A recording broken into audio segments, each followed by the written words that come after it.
एल्फी झुककर बैठ गया और हैटी के बालों पर हाथ फेरा। उसके चेहरे पर हल्की सी सतर्कता देख उसने मुस्कुराते हुए पूछा, हैटी, सिर्फ कुछ महीनों में ही मुझे भूल गई? आखिर वे 10 साल से ज्यादा समय से एक दूसरे को जानते थे। एल्फी हमेशा उससे अच्छा ही पेश आया था। हैटी भी उसके साथ कभी ज्यादा ठंडी नहीं रही थी। उसने बस हल्के से जवाब दिया, हेलो एल्फी। ये कहते ही हैटी ने लियोन का हाथ पकड़ा और उसे खींचकर कमरे के अंदर ले गई। एल्फी चुपचाप हॉलवे में खड़ा रहा, रिडल भाई बहन को खुद से बचते हुए अपने कमरे में जाते देखता रहा। एक पल के लिए उसकी आंखों में अंधेरा सा उतर आया। दरवाजा बंद होते ही हैटी ने लियोन का हाथ छोड़ दिया। लियोन ने हल्की सी भौहें सिकुड़ते हुए कहा, इतनी जल्दी साइड्स ले ली? पहले एल्फी ने हैटी के साथ अच्छा ही बर्ताव किया था। ऐसे में हैटी का एल्फी को ऑस्वाल्डो से ज्यादा पसंद करना भी स्वाभाविक था। लेकिन अभी अभी एल्फी के लिए हैटी की सतर्कता साफ दिख रही थी। हैटी ने नाक सिकुड़ते हुए कहा, ब्रदर, पिछली बार उसने पेनेलोपी की मदद की थी और सेलिना के खिलाफ गया था। एल्फी का उसके साथ अच्छा होना एक बात थी, लेकिन सेलिना के साथ बुरा होना बिल्कुल अलग बात। सिर्फ इसलिए कि उसने हैटी के साथ अच्छा बर्ताव किया था, हैटी उसे सेलिना से दूर होने में मदद नहीं कर सकती थी। लियोन ने उसके सिर पर हाथ फेरा, तुम उसे गलत समझ रही हो। एल्फी बस उसकी मदद करना चाहता था, लेकिन असल में उसे ऑस्वाल्डो ने सैबोटाज कर दिया था। इस वक्त हैटी के पास इन बातों में उलझने की ताकत नहीं थी।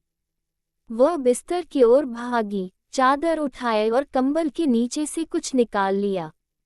उसे दोनों हाथों में पकड़कर लियोन की तरफ बढ़ा दिया। ब्रदर, इसे देखो। लियोन ने जैसे ही उस चीज को देखा, उसकी नज़र एकदम जम गई। उसी पल उसे समझ आ गया कि हैटी क्यों कह रही थी कि उसे रिडल फैमिली में सेलिना से जुड़ी कोई चीज मिली है। वह एक हैंडमेड कपड़े की गुड़िया थी, सफ़ेद ड्रेस पहने हुए, गोरी त्वचा, बड़ी आंखें। सिलाई बेहद सटीक थी। 10 साल से ज्यादा पुरानी होने के बावजूद वह अब भी नाजुक और मुलायम लग रही थी। वह सेलिना जैसी दिखती थी, या शायद हैटी जैसी। लेकिन हैटी और सेलिना की पर्सनालिटीज एक दूसरे से बिल्कुल अलग थीं। जो लोग दोनों बहनों को जानते थे, वे एक नज़र में फ़र्क समझ सकते थे। ये सेलिना के बचपन की गुड़िया थी, सेलिना की चाइल्डहुड डॉल। रिडल फैमिली में लियोन की आंखें गहरी हो गईं। उसने हाथ बढ़ाकर गुड़िया ली और बोला, शायद ये लेडी नवेया ने तुम्हारे लिए बनाई होगी जब तुम छोटी थी। नहीं, हैटी ने सिर जोर से हिलाया, उसकी आवाज़ अचानक तीखी हो गई। मैंने सेलिना के साथ ऐसी ही चीज़ देखी है। ये वही खिलौना है जो आंट नवेया ने अपने हाथों से सेलिना के लिए बनाया था। क्योंकि रिडल फैमिली ने चैपमैन फैमिली के तीनों सदस्यों को खुलकर लाड़ प्यार दिया था, नवेया द्वारा सेलिना के लिए छोड़ी गई कई चीज़ें बाद में चैपमैन फैमिली ले गई थी। इसके बाद ऑस्वाल्डो ने लोगों को भेजकर वे सारी चीज़ें वापस मंगवाईं। ले कभी कभी वे सामान सेलिना को दिखाने ले आती थी। हैटी ने उन्हें कई बार देखा था, और सबसे ज़्यादा असर उन खिलौनों ने छोड़ा था जो नवेया ने अपनी बेटी के लिए बनाए थे। इसीलिए जब उसने ये गुड़िया पहली बार देखी, तो उसे पूरा यकीन था, ये सेलिना के बचपन की चीज़ है। लियोन का दिल हल्का सा डूब गया। उसने नरमी से कहा, शायद हम ज्यादा सोच रहे हैं। अचानक उसकी आवाज़ रुक गई। उसकी ठंडी नज़र उस गुड़िया पर जम गई जिसे उसने अभी अभी पलटा था। गुड़िया की पूरी पीठ सफ़ेद ड्रेस पर गहरे और चिपचिपे निशानों से भरी हुई थी। लियोन उन खौफनाक निशानों को घूरता रहा। उसकी आंखों में धीरे धीरे बर्फ सी जमने लगी। हैटी की आंखें फैल गईं। ब्रदर, ये खून है ना? किसका खून? और इतनी छोटी अंधेरी अलमारी में ये गुड़िया कैसे छोड़ी गई थी? लियोन ने हैटी की डरी हुई आंखों को देखा। उसके कंधे पर हल्के से हाथ रखा और शांत आवाज में पूछा, तुम्हें ये कहाँ मिली? हैटी का चेहरा थोड़ा सफेद पड़ गया। बेसमेंट में एक छोटी सी, बहुत अंधेरी अलमारी में। मैं अंदर घुसी थी, बाहर निकलना भी मुश्किल हो गया था। लियोन जानता था कि इन दिनों हैटी अपनी मां की मौत से जुड़े सबूत ढूंढ रही थी। जाहिर है, वह बेसमेंट गई थी, सबूत नहीं मिले, लेकिन गलती से सलीना की यह गुड़िया मिल गई। अच्छी बात यह थी कि हैटी का कद छोटा था और वह उस अलमारी में घुस पाए, वरना किसी और की नज़र वहां जाती ही नहीं। लियोन को याद आया कि एरिका कई बार सलीना से मिलने की बात कर चुकी थी। उसे डैफ्नी का वह अजीब सा पल भी याद आया, जब लेडी नवेयर की मौत का जिक्र हुआ था। लियोन की रीढ़ में सिहरन दौड़ गई। उसने गुड़िया हाथ में ली, हैटी के सामने झुककर बैठा और उसकी आंखों में देखते हुए कहा, मैं इस मामले की जांच करूंगा। फिलहाल किसी को कुछ मत बताना। हैटी ठंडी आवाज में बोली, ये सलीना की चीज है, इसे उसी को लौटाना चाहिए। लियोन ने उसकी ठंडी नजरें देखी और हल्की सी सांस ली। ये किसी को बचाने की बात नहीं है, यह मामला। वह रुका, फिर बोला, शायद वह ये सब भूल चुकी है। लियोन को नहीं पता था कि आज की सलीना को रिडल फैमिली और टर्नर फैमिली के बारे में कितना पता है, लेकिन उसे अंदेशा था कि सलीना इस गुड़िया की कहानी बिल्कुल नहीं जानती। शायद वह बहुत छोटी थी और भूल गई, या फिर इसके पीछे कोई और ज्यादा गहरा कारण था। जो भी हो, सलीना रिडल फैमिली और इस गुड़िया से जुड़ी हर बात भूल चुकी थी। अगर उसे सच में सब याद होता, तो राजधानी लौटते ही वो पहला काम रिडल फैमिली को खत्म करना होता, न कि इतनी शांत और बेपरवाह रहना। लेकिन अगर यह खून से सनी गुड़िया उसके हाथों में चली गई, तो सब कुछ बदल जाएगा। लियोन नहीं जानता था कि सलीना पर इसका क्या असर पड़ेगा, लेकिन इतना तय था कि रिडल फैमिली पूरी तरह हिल जाएगी। हैटी सन्न रह गई। वह तो सोच चुकी थी कि इंस्टीट्यूट लौटते ही यह गुड़िया सलीना को दे देगी। लेकिन अगर सलीना सच में भूल चुकी थी, तो क्या इतनी खून से सनी गुड़िया देखकर वह डर नहीं जाएगी? हैटी की भौहें सिकुड़ गईं। लियोन ने उसका ठंडा चेहरा देखा और वादा किया, मैं वादा करता हूँ, आगे चलकर मैं किसी को नहीं बचाऊंगा। सही वक्त आने पर मैं ये गुड़िया जरूर उसे लौटा दूंगा, ओके। काफी देर चुप रहने के बाद हैटी ने कहा, ठीक है, लेकिन ब्रदर, ये गुड़िया मेरे पास ही रहेगी। इस तरह अगर लियोन ने अपना वादा तोड़ा, तो वह खुद इसे सलीना तक पहुंचा सकेगी। लियोन को ये ठीक नहीं लगा, लेकिन हैटी के पक्के इरादे देखकर उसने गंभीरता से चेतावनी दी। ठीक है, लेकिन याद रखना, हम दोनों के अलावा किसी को भी इस बारे में पता नहीं चलना चाहिए। हैटी मुड़ी और टॉय रूम से एक बेहद खूबसूरत, नाजुक बॉक्स ले आई।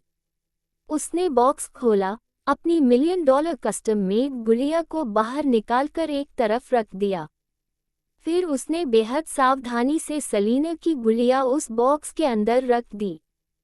लियोन ने हैटी के गंभीर चेहरे को देखा और हंसी रोक नहीं पाया। गुड़िया छिपाने के बाद लियोन ने उसका हाथ थामा और उसे बाहर ले जाते हुए कहा, भले ही तुम्हें वह आदमी पसंद न हो, लेकिन एल्फी को इतनी देर बाहर छोड़ना भी ठीक नहीं है।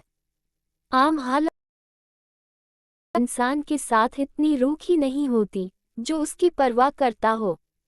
लेकिन उस गुड़िया ने उसका मन बेचैन कर दिया था। जब तक ये बात सुलझ नहीं जाती, वह मेहमानों से ठीक से पेश नहीं हो पा रही थी। लियोन की बात सुनकर हैटी ने धीमे से बड़बड़ाया, सलीना और ऑस्वाल्डो एक दूसरे से प्यार करते हैं, और ऐसे वक्त में एल्फी का आना खुद ट्रबल बुलाने जैसा है। लियोन का भाव थोड़ा अजीब हो गया। एक लड़की की नज़र से देखे तो एल्फी नर्म दिल भी है, ताकतवर भी। एंडरसन फैमिली वाले उस आदमी से कहीं ज्यादा हस्बैंड मटीरियल है।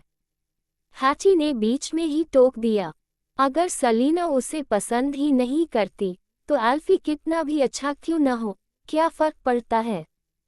इस तर्कसंगत बात का लियोन के पास कोई जवाब नहीं था।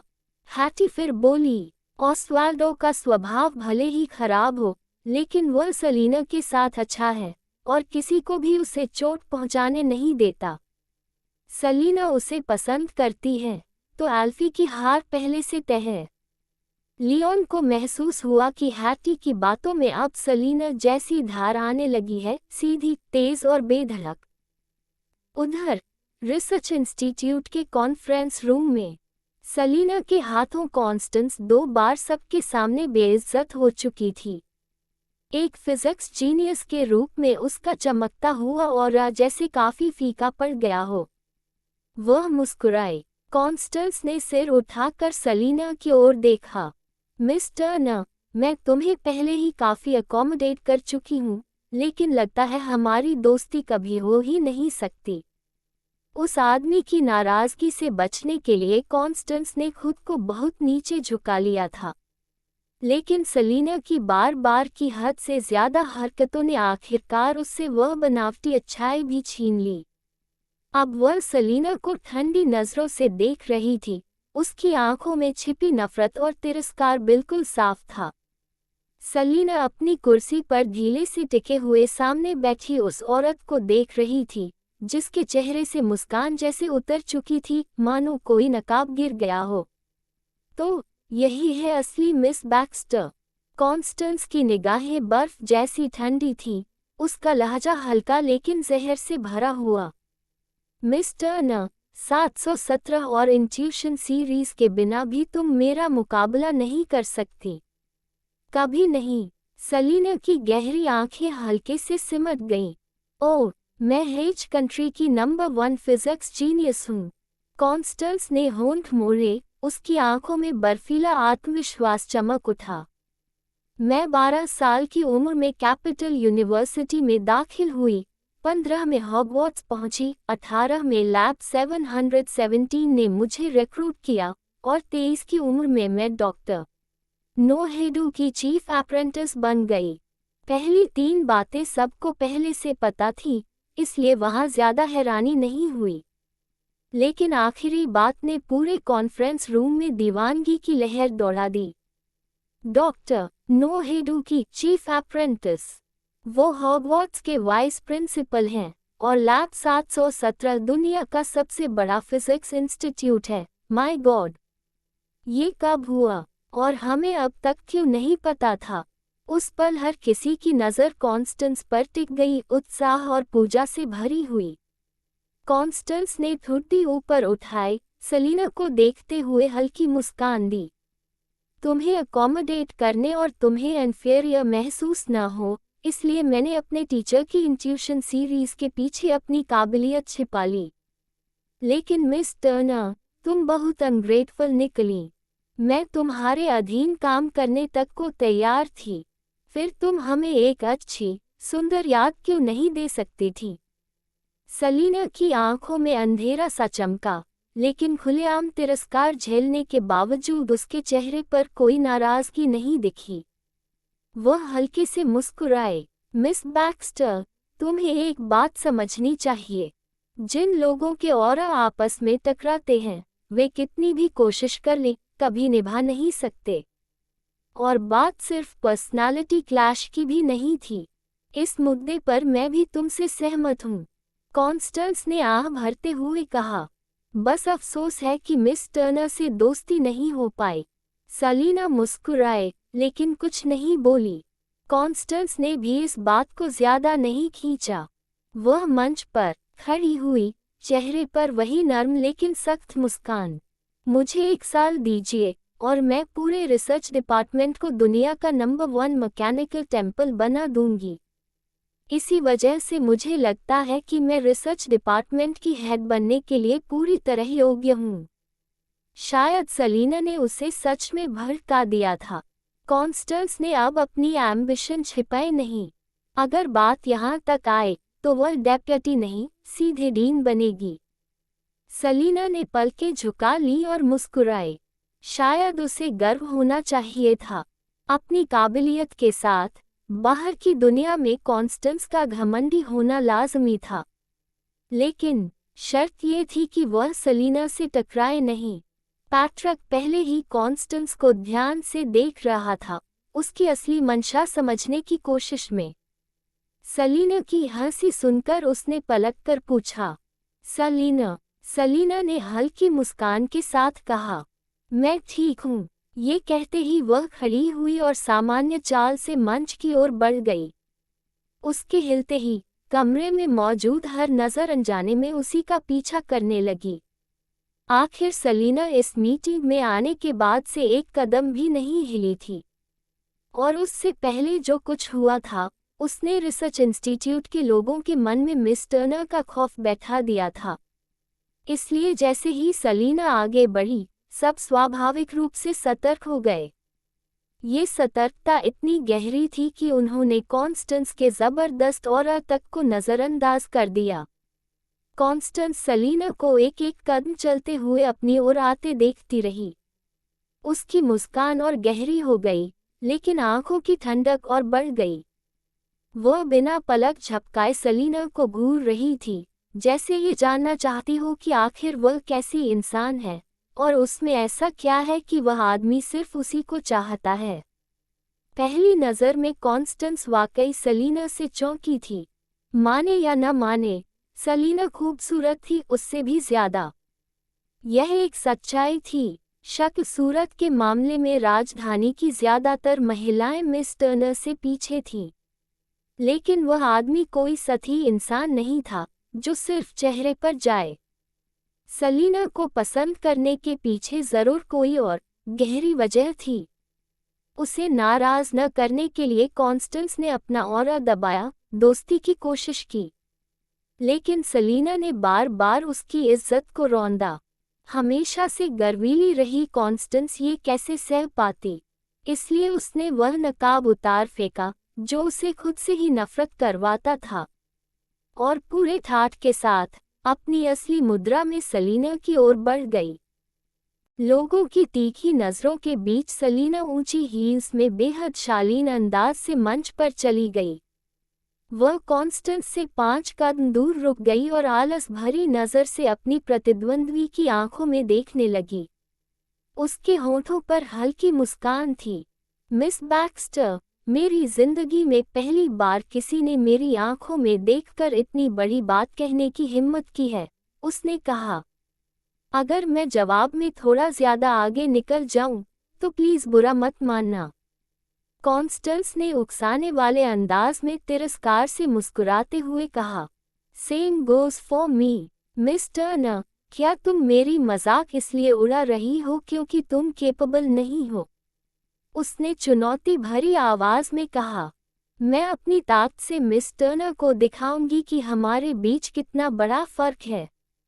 उसने सलीना को घूरते हुए चुनौती दी, फिर मुड़कर लापरवाही से कहा, कम इन। भीड़ हैरान रह गई। सलीना और कॉन्स्टेंस के बीच अचानक पैदा हुए तनाव से लोग अभी उबरे भी नहीं थे कि मीटिंग रूम का दरवाज़ा बाहर से खुल गया। एक तेज तर्रार और प्रोफेशनल कपड़े पहने महिला अंदर आए और सलीना को तिरस्कार भरी नज़र से देखा। मैं नेवे हूँ, मिस बैक्स्टर की लैब 717 में असिस्टेंट, उसने रूखे अंदाज में कहा। संक्षिप्त परिचय के बाद नेवे ने अपना छोटा बॉक्स खोला और उसमें से अवार्ड सर्टिफिकेट्स का मोटा ढेर निकाला। उसने सबसे ऊपर वाला सर्टिफिकेट उठाया और लापरवाही से सलीना के सामने टेबल पर फेंक दिया। स्नैप, 3 साल पहले डोमेस्टिक फिजिक्स कंपटीशन में फर्स्ट प्लेस। स्नैप, 2 साल पहले इंटरनेशनल फिजिक्स कंपटीशन में हाईएस्ट अचीवमेंट अवार्ड। स्नैप, 1 साल पहले ग्लोबल फिजिक्स कंपटीशन में 3rd प्लेस। स्नैप, 6 महीने पहले international centre for theoretical physics का डिक्लेयर मेडल। स्नैप, 3 महीने पहले national science and technology awards. Certificates के टेबल पर गिरने की आवाज पूरे कमरे में गूंजने लगी। माहौल इतना भारी हो गया कि जैसे सबकी सांसें रुक गई हों। मीटिंग रूम में मौजूद लोग उस बड़े ढेर को घूरते हुए पूरी तरह स्तब्ध रह गए। सलीना ने खतरनाक नजरों से अपनी प्रतिद्वंद्वी को देखा। उसकी गहरी आंखों में हल्का सा खतरा चमक उठा। लेया इतनी गुस्से में थी कि किसी को सलीना को इस तरह बेइज्जत करते देखकर उसकी आंखें लाल हो गईं। उसने तुरंत फोन निकाला, उस सीन की फोटो ली और उसे ऑस्वाल्डो और लूक को भेज दिया। साथ ही बड़ा चढ़ाकर शिकायत भी कर दी। लेया को हल्का सा एहसास था कि सलीना कॉन्स्टेंस के प्रति कुछ हद तक नर्म रवैया रख रही थी, वरना सलीना के स्वभाव के हिसाब से वह कॉन्स्टेंस को इतनी देर तक बर्दाश्त ही नहीं करती। हालांकि लेया नहीं जानती थी कि यह नरमी कहाँ से आ रही थी, लेकिन उसे यकीन था कि कॉन्स्टेंस अपनी सीमा पार कर चुकी है। उसने सलीना को पूरी तरह नाराज कर दिया था। चाहे डांटे उसे पसंद करता हो, मैडम सलीना का अपमान करना माफ नहीं किया जा सकता था। नेवे ने सारे सर्टिफिकेट्स फेंकने के बाद हाथ बांध लिए, हुड्डी ऊपर उठाए और घमंडी नजर से सलीना को देखते हुए बोली, ये सब मिस बैक्स्टर की पिछले 3 सालों की नेशनल और इंटरनेशनल अचीवमेंट्स हैं। मिस बैक्स्टर लैब 717 की सबसे बेहतरीन युवा प्रतिभा हैं। कई डीन्स उन्हें अपना सक्सेसर बनाने की तैयारी कर रहे हैं। तुम खुद को क्या समझती हो जो उनसे तुलना कर रही हो? सलीना की आंखों का भाव और खतरनाक होता जा रहा था। कॉन्स्टेंस ने सलीना को देखकर मुस्कुराते हुए कहा, मिस टर्नर, युवा फिजिक्स जीनियसेस में सेक्रेड पर्ल के मालिक को छोड़कर मैं, कॉन्स्टेंस, कभी किसी से नहीं डरी। सच्चाई यही है कि तुम मुझसे कमजोर हो। वह सलीना की ठंडी आंखों में देखते हुए ऊंचे स्थान से फैसला सुनाने वाले अंदाज में बोली, साइंटिफिक रिसर्च डिपार्टमेंट की हेड की कुर्सी अब मेरी है। मिस टर्नर, तुम्हें कुछ और कहना है? सलीना मुस्कुराते हुए कॉन्स्टेंस को देखती रही, लेकिन वह मुस्कान बेहद खतरनाक और ठंडी थी। उसने गलती की थी, सिर्फ इसलिए कॉन्स्टेंस को मौका दे दिया क्योंकि वे दोनों लैब 717 से जुड़ी थीं और शायद ऑस्वाल्डो को जानती थीं। अब साफ था, कॉन्स्टेंस उस मौके के लायक ही नहीं थी। वह बस समय की बर्बादी थी। वहां मौजूद बाकी लोग कॉन्स्टेंस के अवार्ड्स के ढेर को देखकर पूरी तरह चौंक गए थे। जब वे होश में आए तो रिसर्च इंस्टीट्यूट की सीनियर मैनेजमेंट और शॉ फैमिली के लोग बेहद उत्साहित हो गए। कॉन्स्टेंस सच में राजधानी की सबसे प्रतिभाशाली युवा महिला थी। विवन और विनी जैसी लड़कियां, जो सिर्फ फैमिली बैकग्राउंड पर निर्भर थीं, उनसे उसकी तुलना ही नहीं हो सकती थी। उसे वापस बुलाना वाकई सही फैसला था। इसके उलट टर्नर फैमिली और यूनियन यूनिवर्सिटी के लोगों के चेहरे कड़े पड़ गए। कॉन्स्टेंस के इतने सारे अवार्ड्स ही उसकी ताकत साबित करने के लिए काफ़ी थे, जबकि सलीना के पास तो अभी तक ग्रेजुएशन सर्टिफिकेट तक नहीं था। टर्नर फैमिली ने बड़ी मुश्किल से रिसर्च डिपार्टमेंट की हेड की पोजीशन वापस हासिल की थी। क्या अब सफलता के ठीक पहले उनसे सब कुछ छिनने वाला था? क्या सलीना की अब तक की सारी मेहनत बेकार चली जाएगी? क्रीफिया में रिचर्ड का कॉल मिलने के बाद से ही लूक बेचैन था। वह फ्लोर टू सीलिंग विंडो के पास बैठा सोच में डूबा था, तभी उसका फोन वाइब्रेट हुआ।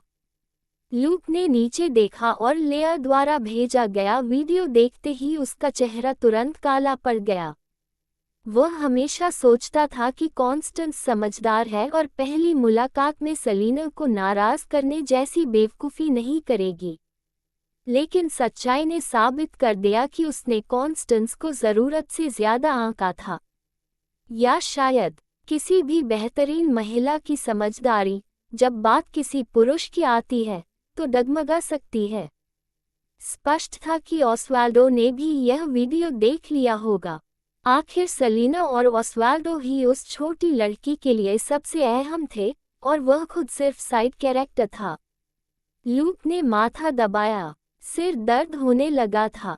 उसने वीडियो सेव किया, कंप्यूटर खोला और उसे एक अकाउंट पर भेज दिया।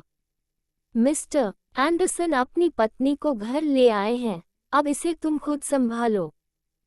राजधानी रिसर्च इंस्टीट्यूट का कॉन्फ्रेंस रूम। टर्नर फैमिली के गुस्से और नाराजगी के मुकाबले शॉ फैमिली सिर्फ जीत का जश्न महसूस कर रही थी। पिछले कुछ महीनों से वे लगभग हर वक्त सलीना के दबाव में थे। अब आखिरकार बाजी पलट चुकी थी। फ्रेडी ही नहीं, विवन तक बेहद संतुष्ट थी। हालांकि विवन को कॉन्स्टेंस से थोड़ी जलन थी, लेकिन क्योंकि कॉन्स्टेंस के कदमों से शॉ फैमिली को फायदा हुआ था, उसने अपनी जलन दबा दी।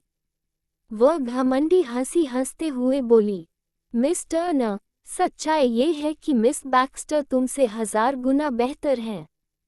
बेचारी तुम ऑफिशियली पद संभालने से पहले ही रिसर्च डिपार्टमेंट की हेड की कुर्सी से हटने वाली हो। सच्चाई ये भी है कि टर्नर फैमिली में रिसर्च इंस्टीट्यूट में टिकने की काबिलियत ही नहीं है। पिछले 20 सालों की तरह इन्हें चुपचाप रहना चाहिए, हर वक्त अटेंशन पाने की कोशिश नहीं करनी चाहिए। ये सिर्फ सबका समय बर्बाद करता है और बेहद इरिटेटिंग भी है। विवन की बातें बेहद कड़वी थीं, लेकिन कॉन्स्टेंस की ताकत और सम्मान के सामने कोई भी उसका विरोध नहीं कर पा रहा था। टर्नर फैमिली के लोग विवन को घूर रहे थे। उनके चेहरों पर साफ गुस्सा दिखाई दे रहा था। लोगों के पास कहने के लिए कोई जवाब नहीं था।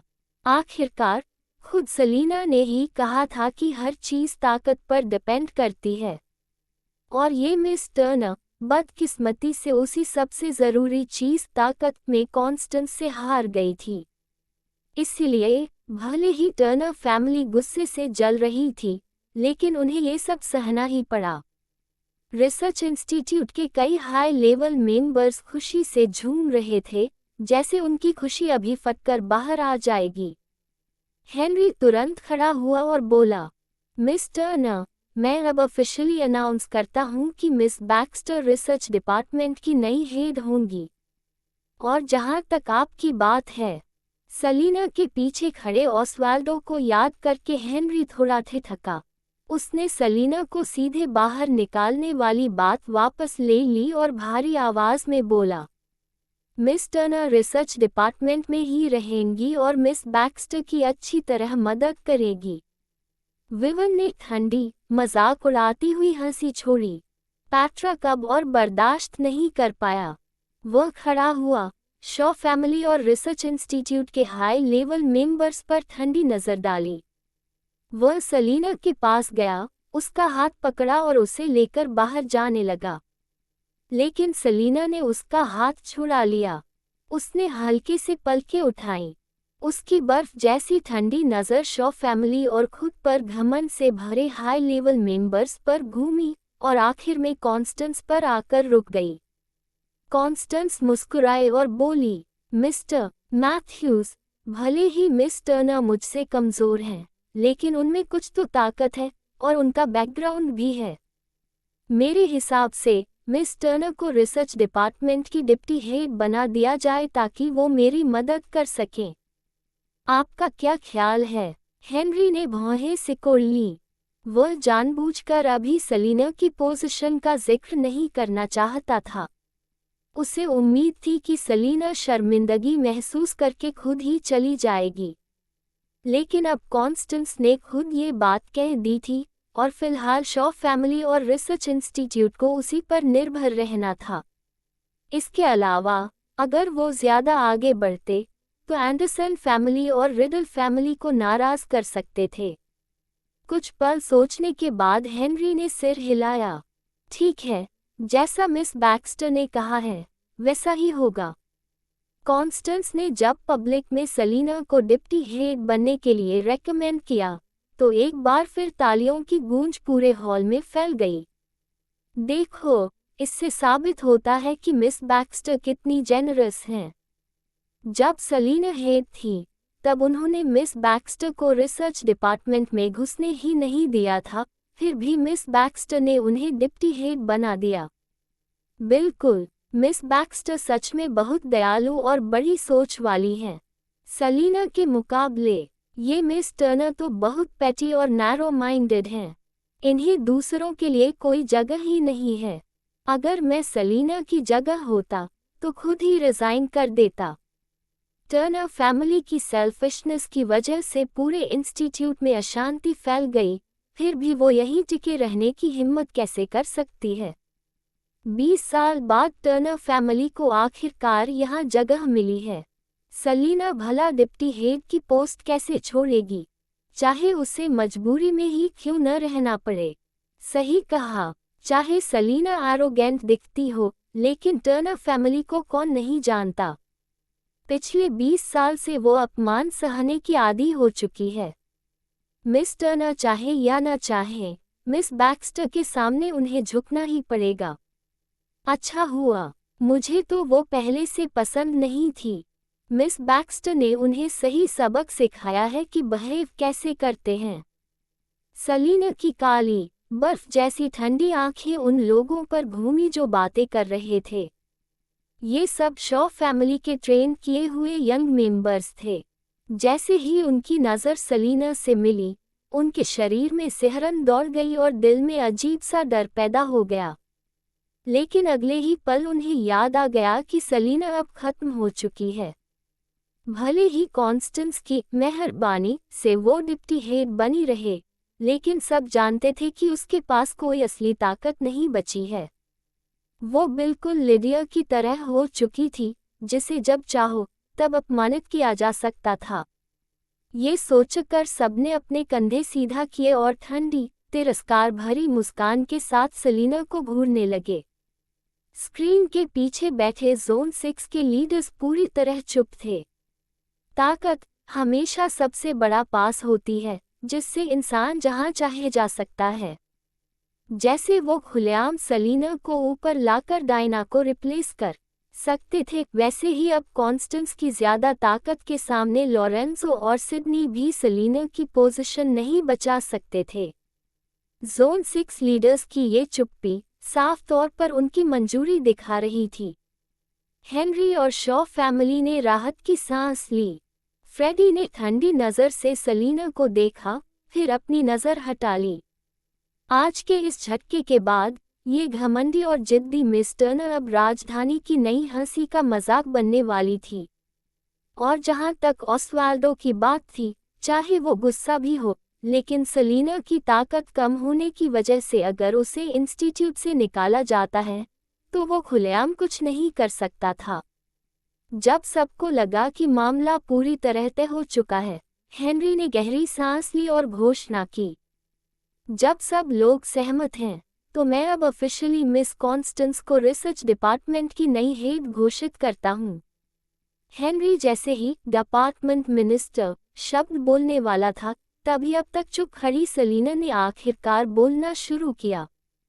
उसने अपनी धुंधली काली आंखें उठाईं, हेनरी को घूरा और हल्की ठंडी मुस्कान के साथ बोली, मैंने आधे घंटे पहले ही आप सबको याद दिलाया था कि ये आपका आखिरी मौका है। आप लोग सबक सीखते ही क्यों नहीं। उसकी बर्फ जैसी ठंडी आवाज सुनकर वहां मौजूद हर इंसान सिहर उठा। हेनरी के शब्द गले में ही अटक गए। कुछ पल की खामोशी के बाद सबकी नज़र फिर से सलीना पर टिक गई। वो औरत मेज के सहारे बेहद ग्रेसफुल अंदाज में झुकी हुई थी। उसके खूबसूरत चेहरे पर न घबराहट थी, न गुस्सा, सिर्फ ठंडापन और तिरस्कार था। भले ही वो मुस्कुरा रही थी, लेकिन उसकी आंखों की ठंडक कई लोगों की रीढ़ तक सिहरन पहुंचा रही थी। हेनरी ने भौहें सिकोड़ते हुए पूछा, मिस टर्नर, आपका मतलब क्या है? विवन गुस्से में बोली, सलीना, तुम हार चुकी हो। अब और क्या चाहती हो? शायद ये देखकर कि इस हालत में भी सलीना हार मानने को तैयार नहीं थी, कॉन्स्टेंस की आंखें और ठंडी हो गईं। मिस टर्नर, भले ही आपका बॉयफ्रेंड पावरफुल हो, लेकिन ये आपके रेकलेस बिहेवियर का एक्सक्यूज नहीं बन सकता। मुझे मजबूर मत करो कि मैं तुम्हें पूरी तरह नज़रअंदाज कर दूं, ओके?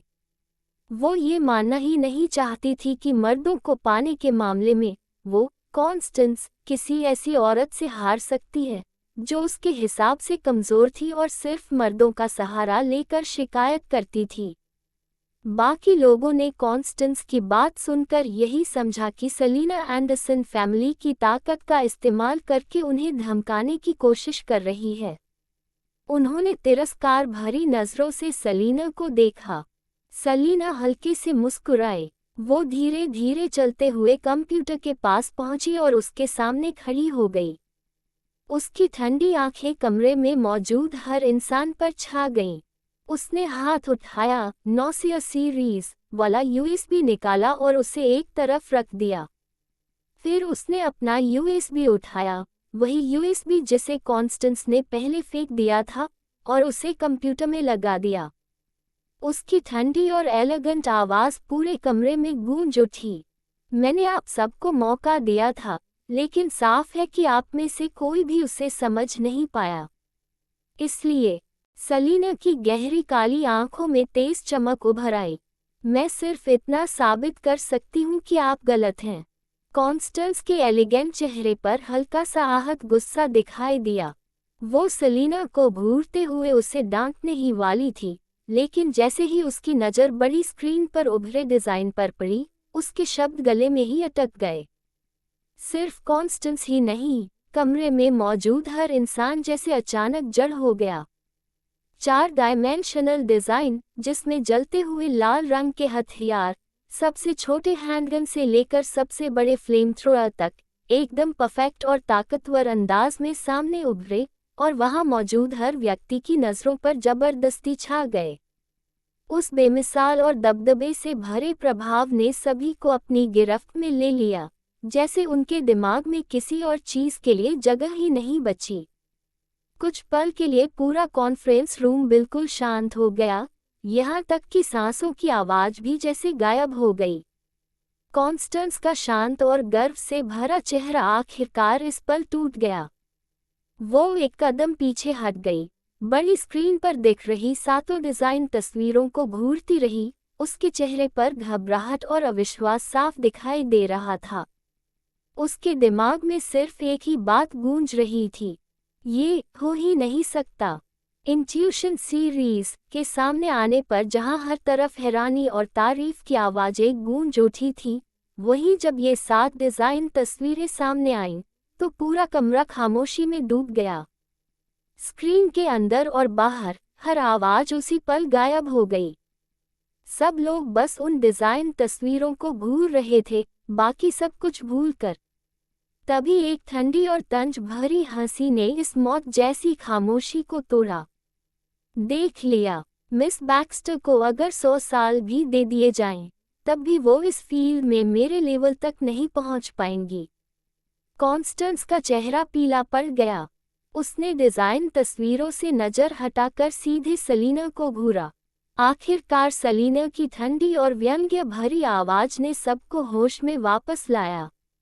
जैसे ही सबने बड़ी स्क्रीन पर दिख रहे फ्रेम्स देखे और समझा कि अभी क्या हुआ था, पूरे कमरे में लोगों ने एक साथ ठंडी सांस खींच ली। रिसर्च डिपार्टमेंट के अनुभवी मैकेनिक्स उत्साह से कांप उठे। वो आगे बढ़कर स्क्रीन पर बदलती तस्वीरों को हाथों से छूने लगे, जैसे मन कर रहा हो कि अपना चेहरा भी स्क्रीन से लगा दें। Oh my God, oh my God, ये तो कमाल है, ये कितना खूबसूरत है। लिडिया ने एक डिज़ाइन तस्वीर को छुआ। उसकी आंखों में पागलपन भरी खुशी चमक रही थी। मैंने इस तरह का बेस डिज़ाइन सिर्फ कुछ विदेशी मैगज़ीन में देखा था, लेकिन मैकेनिकल फील्ड में आज तक कोई इसे सफल नहीं कर पाया। और अब ये सच में यहाँ है, ये तो एक मिरेकल है।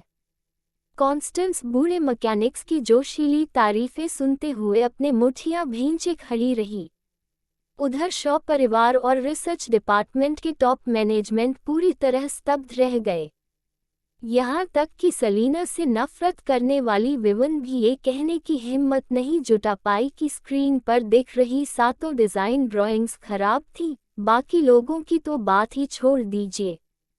जो लोग अभी कुछ देर पहले सेलिना का मजाक उड़ा रहे थे, उनके चेहरे अब सफ़ेद पड़ चुके थे और वो डर से उन डिज़ाइन ड्राइंग्स को घूर रहे थे। जोन 6 के लोग अपनी सीट छोड़कर स्क्रीन के सबसे पास आकर खड़े हो चुके थे। उनकी आंखें हैरानी से फैल चुकी थीं। उन्हें आम लोगों से ज़्यादा हथियारों की जानकारी थी, इसलिए वो एक नज़र में ही इस पूरे डिज़ाइन सेट की अनोखी ताकत और खौफ समझ सकते थे। यूनियन यूनिवर्सिटी के मिलिट्री अकादमी स्टूडेंट्स भी सन्न रह गए। केविन ने अपना चेहरा पोंछते हुए कहा, आखिर मेरी इंट्यूशन सही निकली। उसने अपनी आंखों से जंगल में सलीना को हथियारों को डिसमेंटल करते देखा था। उस दिन जो झटका उसे लगा था, वो आज तक उसके लिए भुलाया नहीं जा सकता।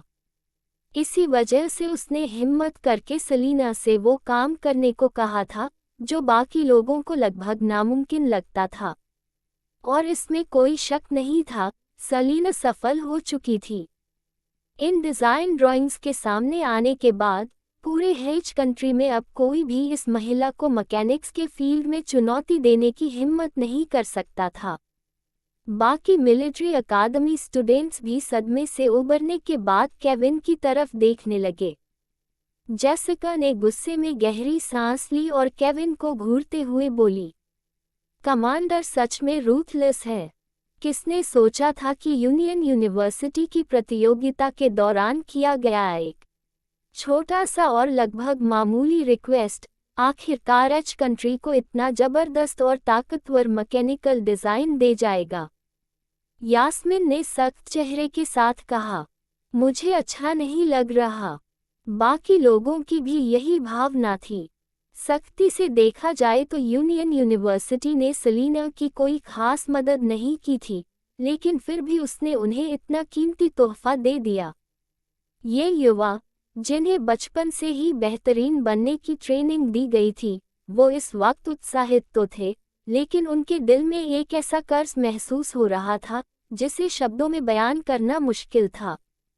थॉमस हल्का सा मुस्कुराया। प्रेसिडेंट और जोन 6 के कुछ लोग पूरी सच्चाई जानते हैं। वो टर्नर परिवार और मिस टर्नर के साथ कभी गलत नहीं करेंगे, बस इंतजार करो। पैट्रिक ने गहरी सांस ली और सलीना के पास आकर खड़ा हो गया। उसकी आंखों में जटिल भावनाएं साफ झलक रही थीं। सलीना, तुम। सलीना मुस्कुराए। अब से रिसर्च डिपार्टमेंट की हर चीज टर्नर परिवार के जिम्मे रहेगी। पैट्रिक ने उसके कंधे पर हाथ रखते हुए कहा, ये टर्नर परिवार के लिए तुम्हारा पहला रिटर्न गिफ्ट है। उसके दिल में सलीना हमेशा एक ऐसी लड़की थी जिसे संभाल कर रखना चाहिए और जिसकी रक्षा करनी चाहिए, क्योंकि उसने अतीत में बहुत कुछ सहा था और टर्नर परिवार उस पर बहुत एहसानमंद था। इसी सोच ने उसे अनजाने में सलीना की ताकत को नज़रअंदाज करने पर मजबूर कर दिया और वो हमेशा उसे अपनी छत्रछाया में रखना चाहता था।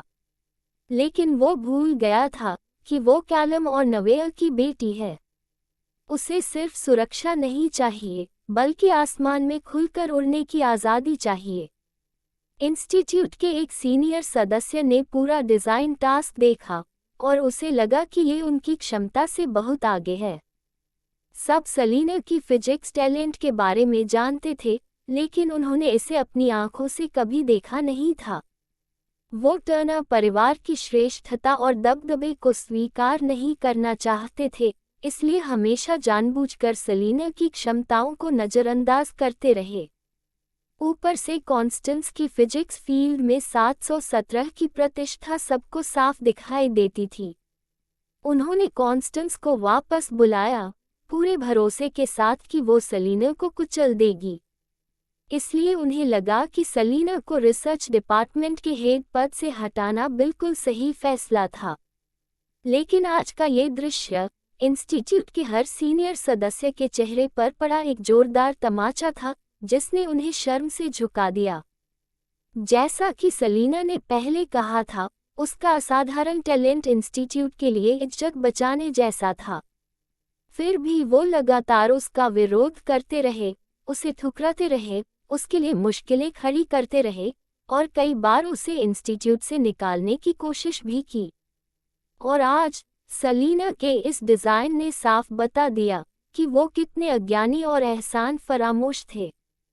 रिसर्च इंस्टीट्यूट के हाई लेवल एग्जीक्यूटिव्स ने आज तक खुद को इतना शर्मिंदा और बेइज्जत कभी महसूस नहीं किया था।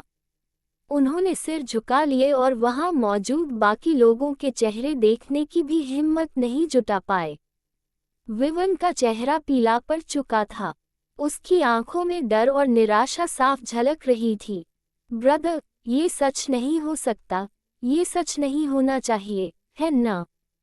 सलीना आखिर है क्या? क्रीफिया की एक गांव की लड़की, जिसे बचपन से अब्यूज झेलते हुए बड़ा होना पड़ा। उसके पास इतनी जबरदस्त एबिलिटीज कैसे हो सकती हैं? अगर सलीना सच में इतनी आउटस्टैंडिंग थी, तो क्या इसका मतलब ये नहीं होता कि विवन तो सलीना से मुकाबला करने के लायक भी नहीं थी? उस आदमी के लिए लड़ने की बात तो बहुत दूर थी। फ्रेडी ने अचानक आंखें बंद कर ली और दर्द भरे चेहरे के साथ अपना चेहरा दबा लिया। उसने विवन के इस खुद को दिलासा देने वाले सवाल का कोई जवाब नहीं दिया। अगर इस अहम मोड़ पर विवन अपने प्रतिद्वंद्वी का सामना करने की हिम्मत नहीं जुटा सकती और उसे लगातार नीचा दिखाने की कोशिश करती रही, तो उसका हारना तय था। विवन ऐसी ही थी और शॉ परिवार भी। इस पर फ्रेडी को एक सच्चाई माननी पड़ी। टर्नर परिवार की वो बेटी, जो बचपन से बाहर भटकती रही, वो पैट्रिक से भी ज्यादा असाधारण साबित हुई थी। अब शॉ परिवार का नंबर 1 दुश्मन पैट्रिक नहीं था, वो थी मिस टर्नर। नेवे कॉन्स्टेंस के पीछे खड़ी थी। उसका चेहरा गुस्से से भरा हुआ था और वो सिर हिलाते हुए तीखे स्वर में बोली, ये नामुमकिन है। तुम जैसी कोई 717 की मिस बैक्स्टर को कैसे हरा सकती है? मिस बैक्स्टर के पास इतने सारे शानदार सर्टिफिकेट्स हैं, वो तुमसे हार ही नहीं सकती।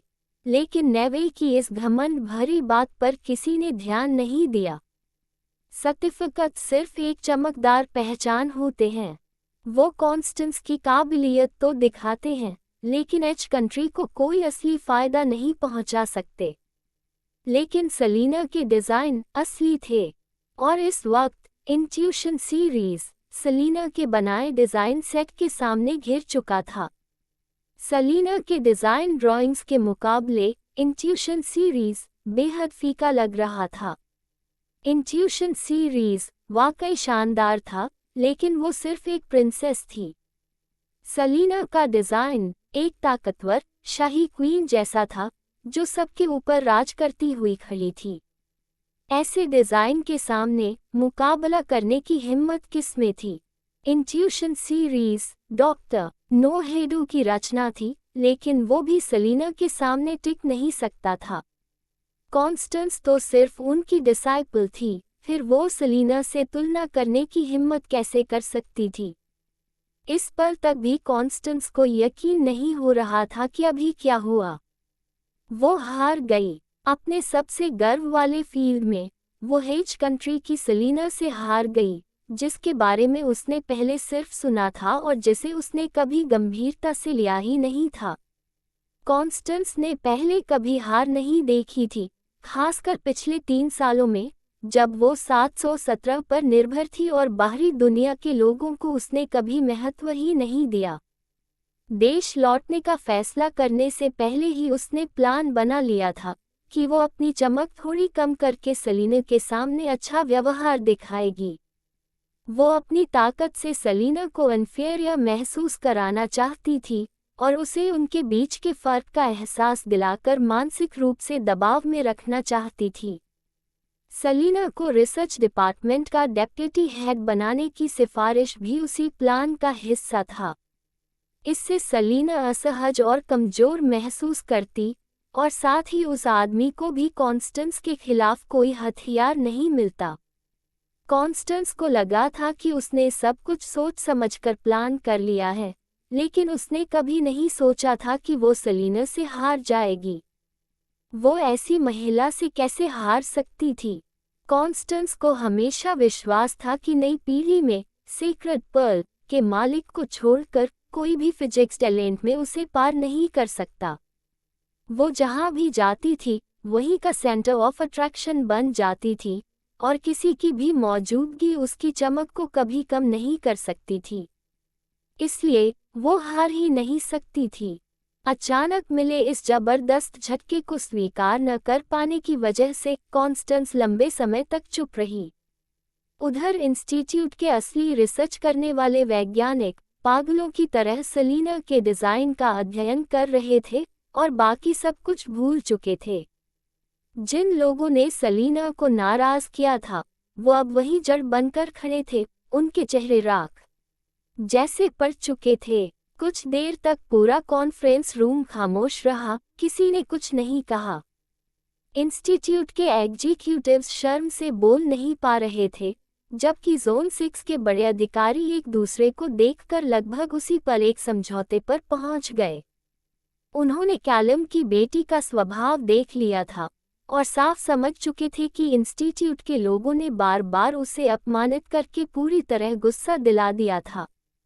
सेलिना के इतने शक्तिशाली और बेहतरीन फायरआर्म डिजाइन पेश करने के बाद अब वो टर्नर परिवार के किसी भी सदस्य के साथ गलत व्यवहार करने की गलती बिल्कुल नहीं कर सकते थे। अचानक सिडनी खड़ा हुआ और ताली बजाते हुए बोला, ये कैलम की बेटी है, बिल्कुल अपने पिता जैसी। मिनिस्टर टर्नर, बधाई हो। मिस टर्नर नहीं, मिनिस्टर टर्नर। इस एक वाक्य ने इंस्टीट्यूट के रिसर्च डिपार्टमेंट के आधिकारिक मालिकाना हक में बदलाव की घोषणा कर दी। रिसर्च डिपार्टमेंट आखिरकार फिर से टर्नर परिवार के पास लौट आया। इस पल के बाद कोई भी सेलिना को रिसर्च डिपार्टमेंट का हेड मानने पर सवाल उठाने की हिम्मत नहीं कर सकता था। ये सुनते ही विवन अपनी कुर्सी पर ढह गई, जैसे उसमें जान ही नहीं बची हो। फ्रेडी की पलकों में हल्की कंपकंपी आई, लेकिन उसने आंखें नहीं खोली। सेलिना द्वारा पेश किए गए इस परफेक्ट मैकेनिकल डिजाइन के सामने उनके सारे षड्यंत्र और चालें बेकार साबित हो चुके थे। अगर शॉ परिवार और इंस्टीट्यूट अब भी जिद पर अड़े रहते, तो इंस्टीट्यूट के वैज्ञानिक शायद सामूहिक विद्रोह कर देते। आखिर इंस्टीट्यूट का असली मकसद वैज्ञानिक रिसर्च ही था।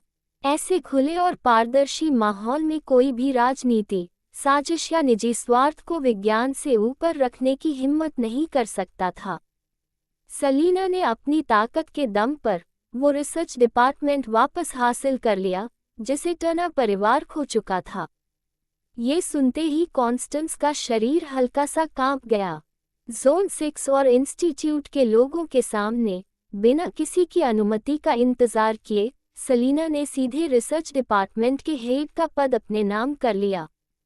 और कॉन्स्टेंस एक बात बेहद साफ समझ चुकी थी, यहाँ मौजूद हर इंसान की नज़र में वो सेलिना से हार चुकी थी और उसके पास ऐसा कोई डिज़ाइन बनाने की क्षमता भी नहीं थी जो सेलिना के मैकेनिकल डिज़ाइन को पार कर सके। यहाँ तक कि उसका गुरु लैब 717 के अनुभवी डॉक्टर भी ऐसा नहीं कर सकते थे। हार स्वीकार करने के अलावा उसके पास कोई रास्ता नहीं बचा था। और सेलिना की इस जबरदस्त ताकत के सामने लोगों द्वारा उस पर फेंके गए मेडल और ताने अब कॉन्स्टेंस को मजाक का पात्र बनाने के लिए काफी थे। कॉन्स्टेंस ने गहरी सांस ली। उसका चेहरा पीला पड़ चुका था, लेकिन होठों पर हल्की मुस्कान थी। मिस्टर न, आज की ये बेइज्जती मैं याद रखूंगी। किसी दिन फिर मुलाकात होगी। सेलिना ने उसे उदासीन नज़र से देखा और बेहद सपाट आवाज में कहा, तुम मेरी प्रतिद्वंद्वी बनने के लायक ही नहीं हो। कॉन्स्टेंस ने अपनी मुट्ठियां भींच ली और मुस्कुराते हुए बोली, फिर देखते हैं। इतना कहकर कॉन्स्टेंस मुड़ी और वहां से चली गई। नेवे ने गुस्से से सेलिना को घूरा, मेज पर रखा अवार्ड सर्टिफिकेट उठाया और जल्दी से कॉन्स्टेंस के पीछे चल दी। सेलिना ने कॉन्स्टेंस के जाने पर बिल्कुल ध्यान नहीं दिया। उसने रिसर्च इंस्टीट्यूट के हाई लेवल एग्जीक्यूटिव्स की तरफ ठंडी नज़रों से देखा और होठों के किनारे हल्के से मोड़ते हुए बोली, अगर ये रिसर्च इंस्टीट्यूट मेरी टर्नर फैमिली की प्रॉपर्टी नहीं रहा तो आज से 10 साल बाद यही इसका मेमोरियल डे होगा। उसकी ये बात सुनकर इंस्टीट्यूट के सभी एग्जीक्यूटिव्स गुस्से और शर्म से जल उठे और मन ही मन चाहते थे कि जमीन में समा जाएं। सलीना ने तंज भरी हंसी छोड़ी, अपनी हाई हील्स की आवाज के साथ शालीन अंदाज में दरवाजे की तरफ बढ़ गई। पैट्रिक ने टर्नर परिवार को बाकी चीजें संभालने का निर्देश दिया और उसके पीछे चल पड़ा। जैसे ही सलीना गंभीर चेहरे के साथ इंस्टीट्यूट के गेट से बाहर निकली, वो अचानक ठिठक गई। ऑस्वाल्डो कार के दरवाजे से टिककर आलस भरे अंदाज में खड़ा था। जैसे ही सलीना बाहर आई, उसने भौं उठाए और सीधा उसके चेहरे की तरफ देखा। फिर वो उसकी तरफ चल पड़ा। सलीना ने हल्का सा सिर झुकाकर उसके बेहद खूबसूरत और आकर्षक चेहरे को देखा और मुस्कुराते हुए पूछा, तुम यहाँ क्यों आए हो? वो आदमी उसके पास आया, एक हाथ से उसकी पतली कमर थामकर उसे सहजता से अपनी बाहों में खींच लिया। उसकी लंबी उंगलियां सलीना की सिकुड़ी हुई भौहों पर हल्के से फिरने लगीं। उसकी आवाज बेहद नर्म थी, मैं तुम्हें घर ले जाने आया हूँ। सलीना कुछ पल के लिए स्तब्ध रह गई। फिर उसे अचानक याद आया कि उसने इस आदमी से वादा किया था कि वो टर्नर परिवार के साथ सिर्फ 3 दिन ही रहेगी। और आज वही तीसरा दिन था। सख्ती से देखा जाए तो वो अब एक शादीशुदा महिला थी और अपने मायके में ज्यादा समय तक नहीं रह सकती थी। सलीना ने हल्की खांसी की और उसका मूड अचानक काफी बेहतर हो गया। उसने धीरे से जवाब दिया। फिर वो मुड़ी और पैट्रिक की तरफ देखते हुए घबराहट में अपना कान दबाने लगी। ओके, पैट्रिक ने उसके चेहरे पर आए मिठास और हल्की घबराहट को देखा और धीरे से सांस छोड़ दी। उसने सलीना का हाथ पकड़ा और उसे एक तरफ ले जाकर धीमी आवाज में कहा, 3 दिन बाद टर्नर परिवार में एक बैंक्वेट होगा। निकोलस और एंडरसन परिवार के बुजुर्ग खुद आएंगे और पूल परिवार भी आ सकता है। सलीना की भौहें हल्की सिकुड़ीं। उसने ऑस्वाल्डो की तरफ देखा, लेकिन अगले ही पल वो मुस्कुरा दी और हाथ हिलाते हुए बोली, उन्हें आने दो। जब मेरे पास पहले से मैरिज सर्टिफिकेट है तो फियांसे जैसी कोई चीज अब रह ही नहीं जाती। वैसे भी वो असल सलीना थी ही नहीं, और अब जब वो और ऑस्वाल्डो शादी का सर्टिफिकेट ले चुके थे तो सू परिवार जो भी करता सब बेकार था। सगाई की बात को लेकर सलीना को बस थोड़ी परेशानी महसूस होती थी, लेकिन वो इसे कोई बड़ा मुद्दा नहीं मानती थी। आखिर उसने कभी मिस्टर सू से मुलाकात ही नहीं की थी। राजधानी में उसकी आक्रामक छवि और स्वभाव को देखते हुए ये लगभग नामुमकिन था कि वो उसके बारे में कुछ खास सोचता हो सकता है मिस्टर सू खुद ही इस सगाई से छुटकारा पाने के लिए उससे भी ज्यादा उत्सुक हो। काश मामला इतना आसान होता। पैट्रिक ने सलीना को देखा, जिसकी खूबसूरत चेहरे पर लापरवाही भरा भाव था और जिसकी पूरी नज़र ऑस्वाल्डो पर टिकी हुई थी। उसने अपनी बात निगल ली, फिर उसके कंधे पर हाथ रखकर बोला, जाओ। फिर उसने सख्ती से याद दिलाया, जब तक तुम 22 साल की नहीं हो जाती वो तुम्हें छू भी नहीं सकता। टर्नर परिवार के पास हालात स्वीकार करने के अलावा कोई रास्ता नहीं था, क्योंकि सलीना का दिल पूरी तरह ऑस्वाल्डो के लिए धड़कता था। परिवार के लोग अंदर ही अंदर उदास थे और इस सच्चाई को स्वीकार करने के लिए तैयार नहीं थे कि उनकी सिर्फ 19 साल की बेटी अब किसी और की पत्नी बन चुकी थी। लेकिन वो इस बात से इनकार भी नहीं कर सकते थे कि सलीना उस आदमी से प्यार करती थी। सलीना ने घबराहट भरी मुस्कान के साथ पैट्रिक को देखा, फिर मुड़ी और ऑस्वाल्डो की तरफ चल पड़ी। ऑस्वाल्डो ने अपनी पत्नी को आते देखा तो खुशी उसके चेहरे पर साफ झलकने लगी। उसने हल्की मुस्कान के साथ सलीना का हाथ थामा और उसे कार में बैठा लिया। सिर्फ 2 घंटों के अंदर इंस्टीट्यूट के रिसर्च डिपार्टमेंट के आधिकारिक मालिकाना हक बदलने की खबर पूरी राजधानी में फैल गई और बड़े बड़े अमीर परिवारों के बीच हलचल मच गई। सलीना और इंस्टीट्यूट के बीच चल रही टक्कर पहले ही हर क्षेत्र का ध्यान अपनी तरफ खींच चुकी थी। आखिर अतीत में कई परिवारों ने टर्नर परिवार की ताकत बांट ली थी, और उनमें सबसे बड़ा हिस्सा वो इंस्टीट्यूट था जिस पर पूल और शॉ परिवार का कब्जा था। अगर टर्नर परिवार इंस्टीट्यूट वापस ले सकता था, तो क्या ये उस दिन की शुरुआत नहीं थी जब वो बाकी परिवारों पर भी वार कर सकते थे? इन हालातों में राजधानी की हर नज़र टर्नर परिवार और इंस्टीट्यूट के बीच चल रहे मुकदमे पर टिकी हुई थी। आज से पहले किसी ने उम्मीद नहीं की थी कि टर्नर परिवार चारों तरफ दुश्मनों से घिरे इस खतरनाक हालात में कोई बड़ी जीत हासिल कर पाएगा। आखिर कॉन्स्टेंस राजधानी की मशहूर हस्ती थी।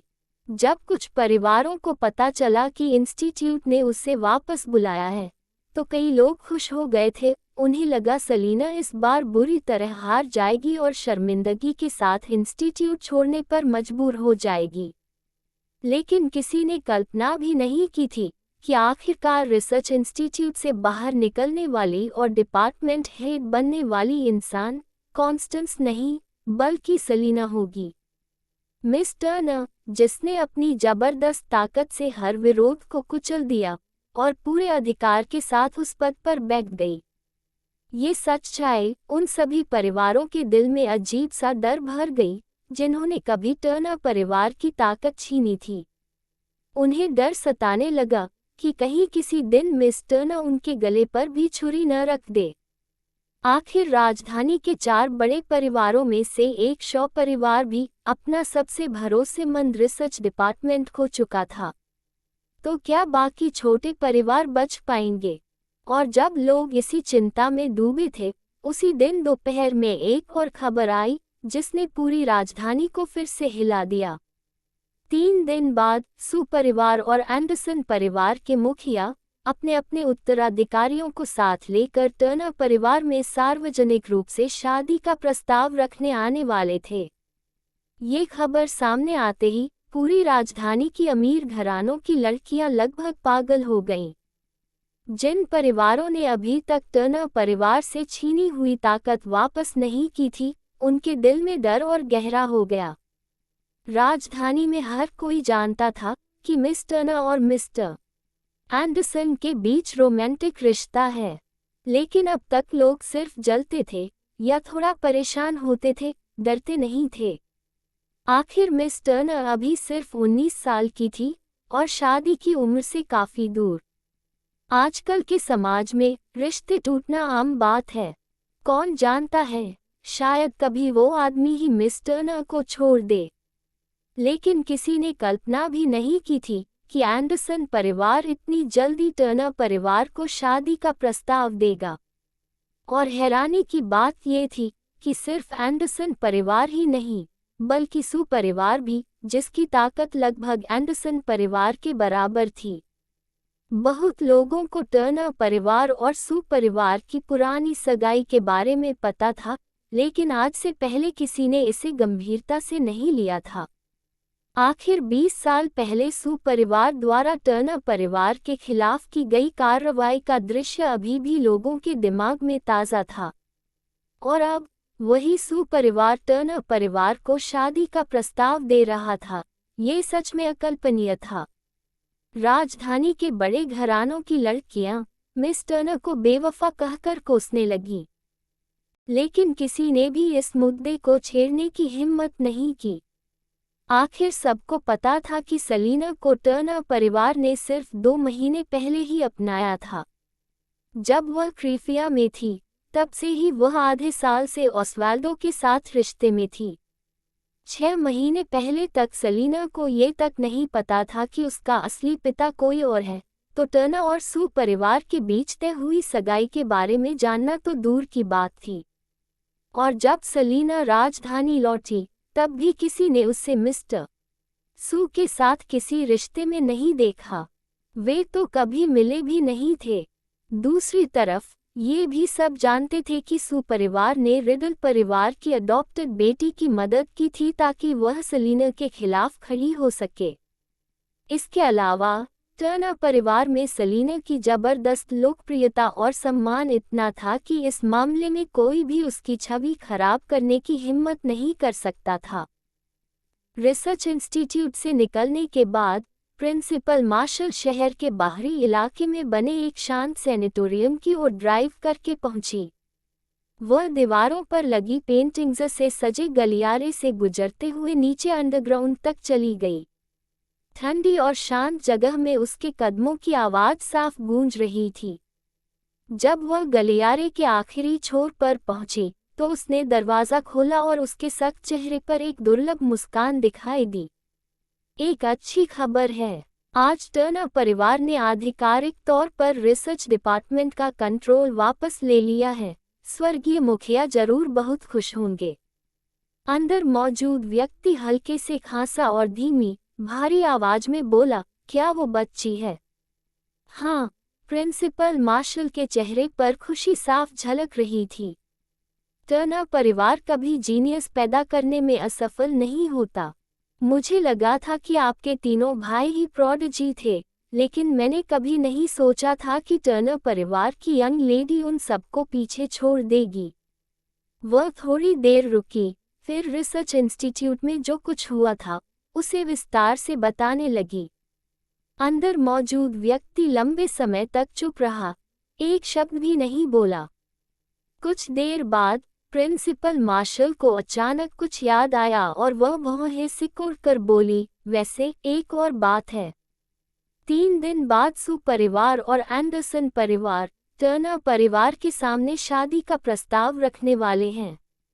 अंदर मौजूद व्यक्ति अचानक शांत हो गया और प्रिंसिपल मार्शल भी बोलते बोलते रुक गई। वो बूढ़ा आखिर सोच क्या रहा था? वो टर्नर परिवार की बेटी की शादी सू परिवार में कैसे तय कर सकता है? टर्नर परिवार की बेटियां बेहद दुर्लभ होती हैं। कई पीढ़ियों में सिर्फ एक जन्म लेती है, लेकिन परिवार में उन्हें बेहद प्यार और सम्मान मिलता है। खासकर विल्फ्रेड टर्नर के लिए उनकी जिंदगी का सबसे बड़ा अफसोस यही था कि उनकी कोई बेटी नहीं थी। जब उनका तीसरा बेटा पैदा हुआ तो वह इतने निराश हो गए थे कि लगभग बच्चे को गिराने का फैसला कर बैठे थे। रिडल परिवार में नवेया को ज्यादा अहमियत नहीं मिली, लेकिन टर्नर परिवार में वह सबकी लाडली थी।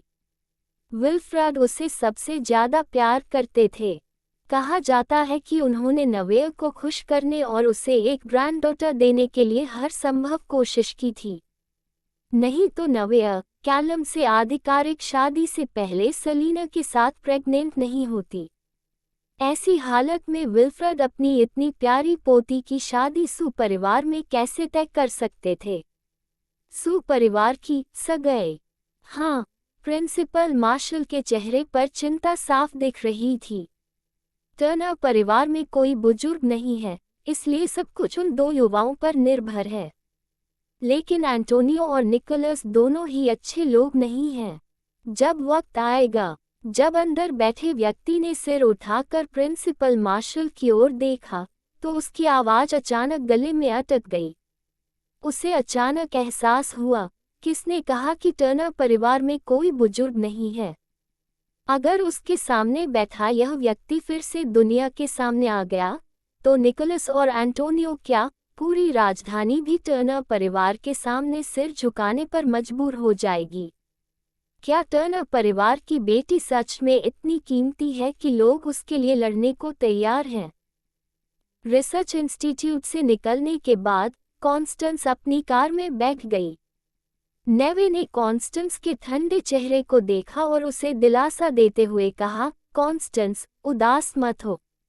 वो सलीना बस किस्मत से जीत गई। तुम 717 की मेंबर हो, तुम उससे हार नहीं सकती।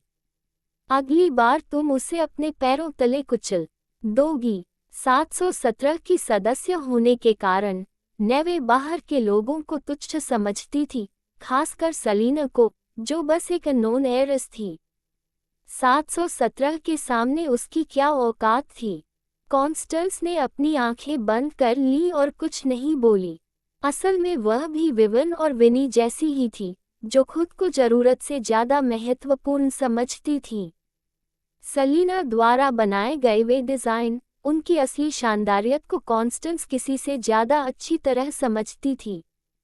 उस पल कॉन्स्टेंस को खुद से मानना पड़ा कि वह ऐसे बेहतरीन फायरआर्म डिज़ाइन कभी नहीं बना सकती। और फिर भी सेलिना, जिसका नाम उसने कभी फिजिक्स रिसर्च के क्षेत्र में सुना तक नहीं था, वह कर सकती थी।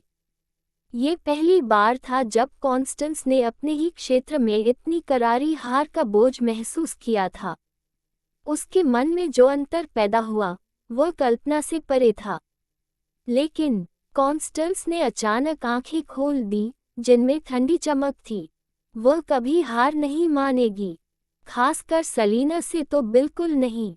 कॉन्स्टेंस अचानक पीछे टिक गई और नेवे से बोली, मैं बहुत समय से मिसेस एंडरसन से नहीं मिली हूँ, मुझे एंडरसन परिवार के घर ले चलो। नेवे अभी अभी विदेश से लौटी थी और राजधानी की परिस्थितियों से ज़्यादा परिचित नहीं थी, लेकिन एंडरसन परिवार का नाम उसने जरूर सुना था, राजधानी का सबसे बड़ा परिवार। कॉन्स्टेंस की बात सुनते ही उसने बिना हिचकिचाए कार स्टार्ट की और एंडरसन परिवार की ओर बढ़ गई। पीछे की सीट पर बैठी कॉन्स्टेंस ने अपने मुट्ठियां कसकर भींच ली, आज मिले अपमान को याद करते हुए। सेलिना ऑस्वाल्डो के साथ वापस विला पहुंची। वह 3 दिनों से टर्नर परिवार के साथ रह रही थी और विला के स्टाफ को उसकी कमी महसूस होने लगी थी। वे घर में एक मिस्ट्रेस के होने के आदी हो चुके थे और अचानक उसके ना होने से सब खाली खाली लगने लगा था। खासकर जब सेलिना नहीं होती थी, तो ऑस्वाल्डो भी शायद ही कभी यहाँ लौटता था। अब इस जगह में घर जैसा एहसास नहीं बचा था, इसलिए जब उन्होंने ऑस्वाल्डो को सेलिना के साथ लौटते देखा, तो विला में सब लोग खुशी से झूम उठे।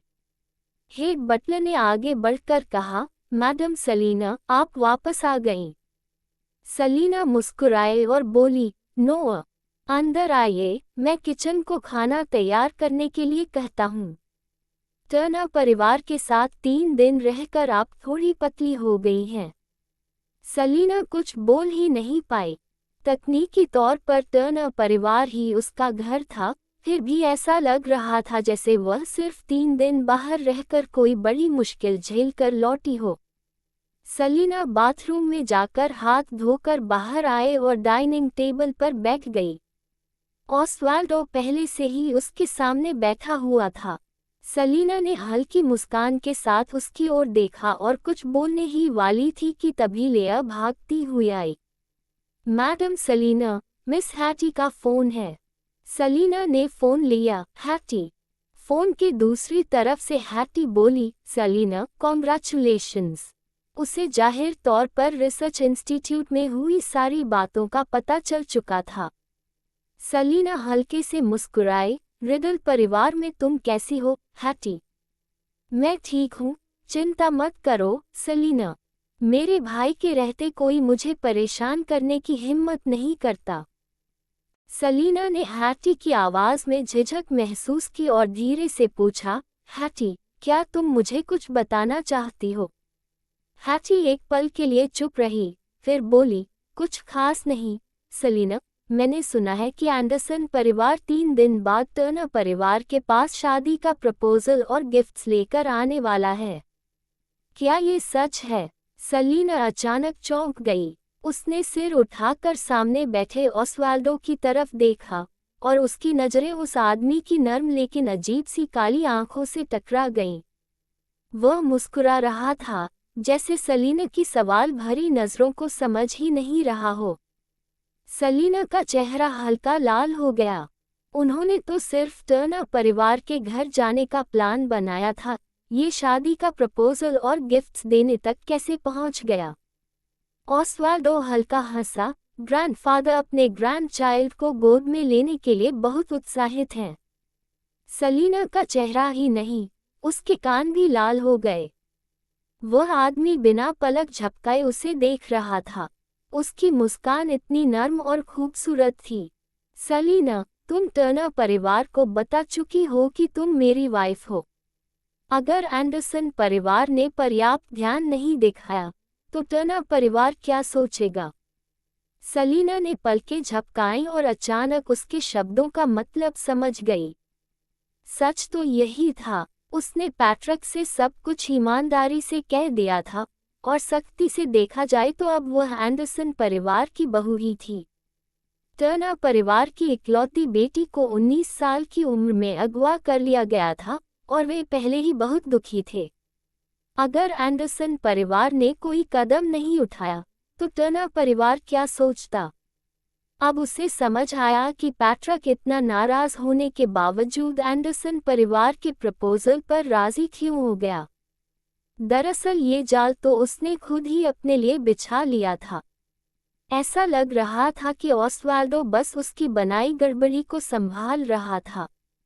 ऑस्वाल्डो के नाजुक और बेहद हैंडसम चेहरे को देखकर सेलिना को अपराधबोध और पछतावा दोनों महसूस हुआ। वह आदमी लगातार उसे देख रहा था, अपनी खुशी और संतुष्टि छिपाए बिना। उसने धीरे से पूछा, सेलिना, क्या तुम नहीं चाहती कि एंडरसन परिवार प्रपोजल करे? शायद वह सच में नहीं चाहती थी।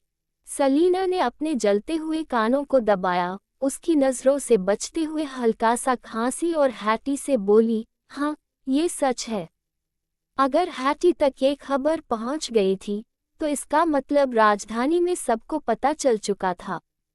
अगर वह अब इससे इनकार करती तो एंडरसन परिवार का अपमान हो जाता।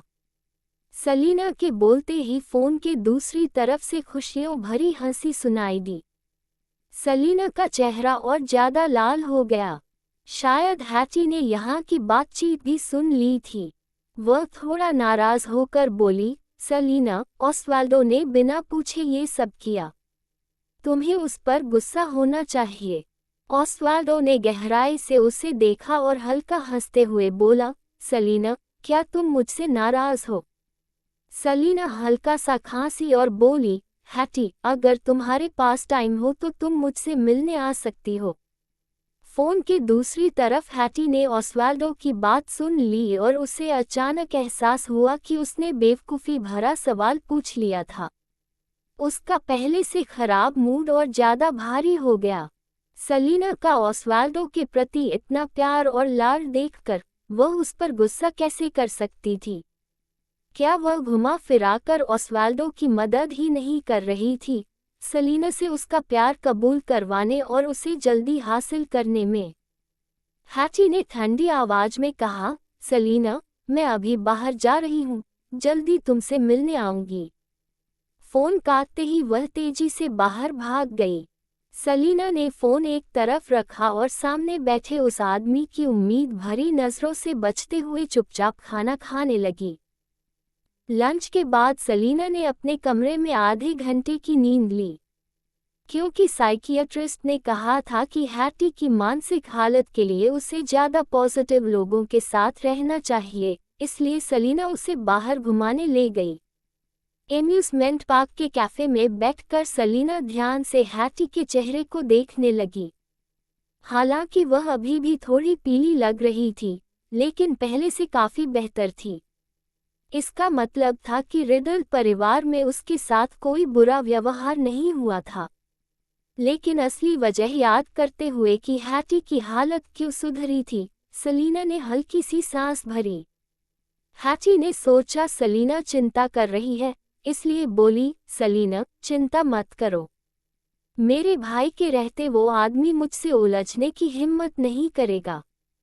मैंने दादा दादी को देखा, लेकिन उनसे बात नहीं की। अब वो परिवार मेरे खिलाफ कुछ करने की हिम्मत नहीं करेगा। अब हैटी लगभग लियोन के परिवार के संरक्षण में थी।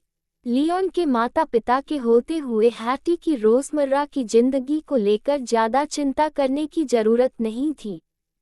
सेलिना मुस्कुराई और पूछा, क्या रिडल परिवार अभी भी पेनेलोपी को बचाने के लिए हंगामा नहीं कर रहा? डैफ्नी को पेनेलोपी की इतनी चिंता थी कि उसे बचाने के लिए उसने रिडल परिवार की इज्जत तक दांव पर लगा दी थी। लेकिन अब जबकि पेनेलोपी इतने समय से कोर्ट में बंद थी, डैफ्नी उसे बचाने के लिए कोई शोर नहीं मचा रही थी। सेलिना की आंखों में हल्की चमक उभरी। हैटी ने कंधे उचकाए और ठंडी आवाज में बोली, ग्रैंडमा उसे बचाना चाहती हैं, लेकिन उनके अलावा रिडल परिवार में कोई भी पेनेलोपी को बचाना नहीं चाहता। मेरे भाई ने कहा है कि अगर ग्रैंडमा जिद पर अड़ी रही तो वो उन्हें रिडल परिवार से बाहर निकाल देगा। सलीना हैरान रह गई। अब समझ आया कि डैफ्नी हाल ही में इतनी शांत क्यों थी। रिडल परिवार के अंदर ही टकराव शुरू हो चुका था।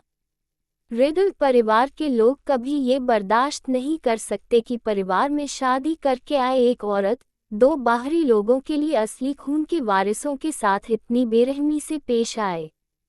जब सलीना को समझ आ गया कि रिडल परिवार हाल में कोई परेशानी क्यों नहीं खड़ी कर रहा, तो उसने इस मामले में दिलचस्पी खो दी। वह हैटी को पूरे दोपहर एम्यूजमेंट पार्क घुमाती रही और फिर उसे रिडल बिल्डिंग पर छोड़कर अपने विला लौट आई। उसी समय कॉन्स्टेंस एंडरसन परिवार के गेट से बाहर निकल रही थी। जैसे ही वह कार में बैठी, उसके चेहरे की नर्म और आज्ञाकारी मुस्कान पूरी तरह गायब हो गई और उसकी जगह हल्की ठंडक आ गई। हालांकि लेडी लॉरेन हमेशा की तरह नर्म स्वभाव की थी, लेकिन कॉन्स्टेंस साफ महसूस कर सकती थी कि उनके व्यवहार में दूरी और ठंडापन था। कॉन्स्टेंस को तो ये भी शक होने लगा था कि अगर उसके दादा का नाम न होता तो शायद लेडी लॉरेन उससे मिलती भी नहीं। ऐसा क्यों हो रहा था? पिछले साल जब वह देश लौटी थी, तब लेडी लॉरेन उसे काफी पसंद करती थी, लेकिन नेवे को इस फर्क का कोई एहसास नहीं हुआ। वह कॉन्स्टेंस के साथ अंदर गई थी और राजधानी के सबसे बड़े परिवार की एंटीक और शाही शान को अपनी आंखों से देखा था। इस वक्त उसका दिल पूरी तरह प्रशंसा से भरा हुआ था। वह बोली, कॉन्स्टेंस, तुम 717 की शान हो। तुम्हारा बैकग्राउंड शानदार है, टैलेंट बेहतरीन है और तुम्हारा स्वभाव भी इतना नर्म है। तुम सच में गर्व करने लायक बेटी हो। नेवे की बात खत्म हुई तो उसने देखा कि कॉन्स्टेंस के चेहरे पर जरा भी खुशी नहीं थी। वह तुरंत चिंता से बोली, क्या हुआ? कॉन्स्टेंस ने हल्की से नजरें झुका ली, कुछ नहीं, चलो वापस चलते हैं। नेवे ने सोचा कि कॉन्स्टेंस अभी भी सलीना से हारने की वजह से परेशान है। उसने उसे दिलासा देते हुए कहा, कॉन्स्टेंस, उदास मत हो। सलीना तुम्हारी बराबरी करने के लायक भी नहीं है। उसकी आवाज अचानक ठंडी हो गई। अगर उसने तुम्हें इस तरह परेशान करने की हिम्मत की है, तो उसे इसकी कीमत चुकाने के लिए तैयार रहना होगा। कॉन्स्टेंस का दिल हल्का सा कांप उठा। उसने सिर उठाकर पूछा, तुमने क्या किया? नेवे ने तिरस्कार भरी हंसी के साथ कहा, तुम 717 की सबसे कीमती एसेट हो। तुम्हें वो बाहरी लोग कैसे परेशान कर सकते हैं? मैंने वाइस डीन को फोन करके पूरी घटना बता दी। डीन्स तुम्हारी बहुत परवाह करते हैं। वो सलीना को आसानी से नहीं छोड़ेंगे। कॉन्स्टेंस ने अपनी हथेलियां कसकर भींच ली और होंठ दबाते हुए बोली, तुमने टीचर्स को क्यों बताया? क्या इसका मतलब ये नहीं था कि वह खुद सलीना का सामना नहीं कर सकती और उसे किसी के सहारे की जरूरत है? नेवे उसकी तेज आवाज से चौंक गई और जल्दी से सफाई देते हुए बोली, कॉन्स्टेंस, मेरा ऐसा मतलब नहीं था। मैं बस सलीना की बदतमीजी बर्दाश्त नहीं कर पाई। तुम हमेशा उसे अकोमोडेट करती रही हो, लेकिन वो बार बार तुम्हें और 717 की रेप्यूटेशन को कुचलती रही। हम उसे ऐसे कैसे छोड़ सकते हैं? और चिंता मत करो, मैंने सिर्फ सच बताया है, ऐसा कुछ नहीं कहा जो नहीं कहना चाहिए था। कॉन्स्टेंस ने आंखें बंद कर ली। नेवे ने जो सच बताया था, वो निश्चित रूप से सलीना के पक्ष में नहीं था। कॉन्स्टेंस एक ऐसी औरत थी जिसके अंदर जन्म से ही मजबूत आत्मविश्वास और आभा थी। वह आमतौर पर अपने काम के लिए 717 की ताकत का सहारा नहीं लेती थी। लेकिन सलीना, कॉन्स्टेंस को दोपहर का वो दृश्य याद आ गया, जब उसने लेडी लॉरेन को टर्नर परिवार के लिए प्रपोजल के गिफ्ट्स तैयार करने का आदेश देते देखा था। उसके दिल में सलीना के लिए जलन और नफरत अब काबू से बाहर हो चुकी थी। ये सब सलीना की वजह से हुआ था। जब वह अपने देश में थी, तब सलीना को उस आदमी को छीनना नहीं चाहिए था जिस पर उसकी नज़र थी। कॉन्स्टेंस कार की सीट पर टिक गई और ठंडी आवाज में बोली, अब दोबारा ऐसा मौका नहीं आएगा। नेवे तुरंत हंस पड़ी, लेकिन उसकी आवाज गंभीर थी। मैं समझ गई, कॉन्स्टेंस। मैं वादा करती हूँ कि आगे से ऐसा कुछ नहीं करूँगी। लैब 717 के लोग कॉन्स्टेंस को लेकर बहुत प्रोटेक्टिव थे। अगर उन्हें पता चल गया कि बाहर कोई उसे परेशान कर रहा है, तो वे सेलिना को आसानी से नहीं छोड़ेंगे। सेलिना के मुसीबत में फंसने का ख्याल आते ही नेवे का मूड अच्छा हो गया और वह कॉन्स्टेंस को लेकर बैक्स्टर परिवार की तरफ ड्राइव करने लगी। पूरी राजधानी 3 दिन बाद होने वाले टर्नर परिवार के बैंक्वेट की चर्चा कर रही थी। वहीं इस पूरे मामले की एक अहम व्यक्ति होने के बावजूद शुरुआती झटके के बाद सेलिना ने खुद को जल्दी संभाल लिया। हालांकि ये पूरी तरह सच नहीं था। जैसे सेलिना को समझ नहीं आ रहा था कि वह उस आदमी के सवाल का जवाब कैसे दे, इसलिए वह जानबूझकर या अनजाने में ऑस्वाल्डो की नज़रों से बच रही थी। सबसे साफ संकेत तब मिला जब ऑस्वाल्डो रात की बारिश की वजह से सेलिना को डरावने सपने आने की चिंता में उसके साथ सोने आया, लेकिन दरवाज़ा अंदर से बंद मिला। उसका अपना वैध पति, उसकी ही पत्नी ने दरवाजे के बाहर बंद कर दिया था।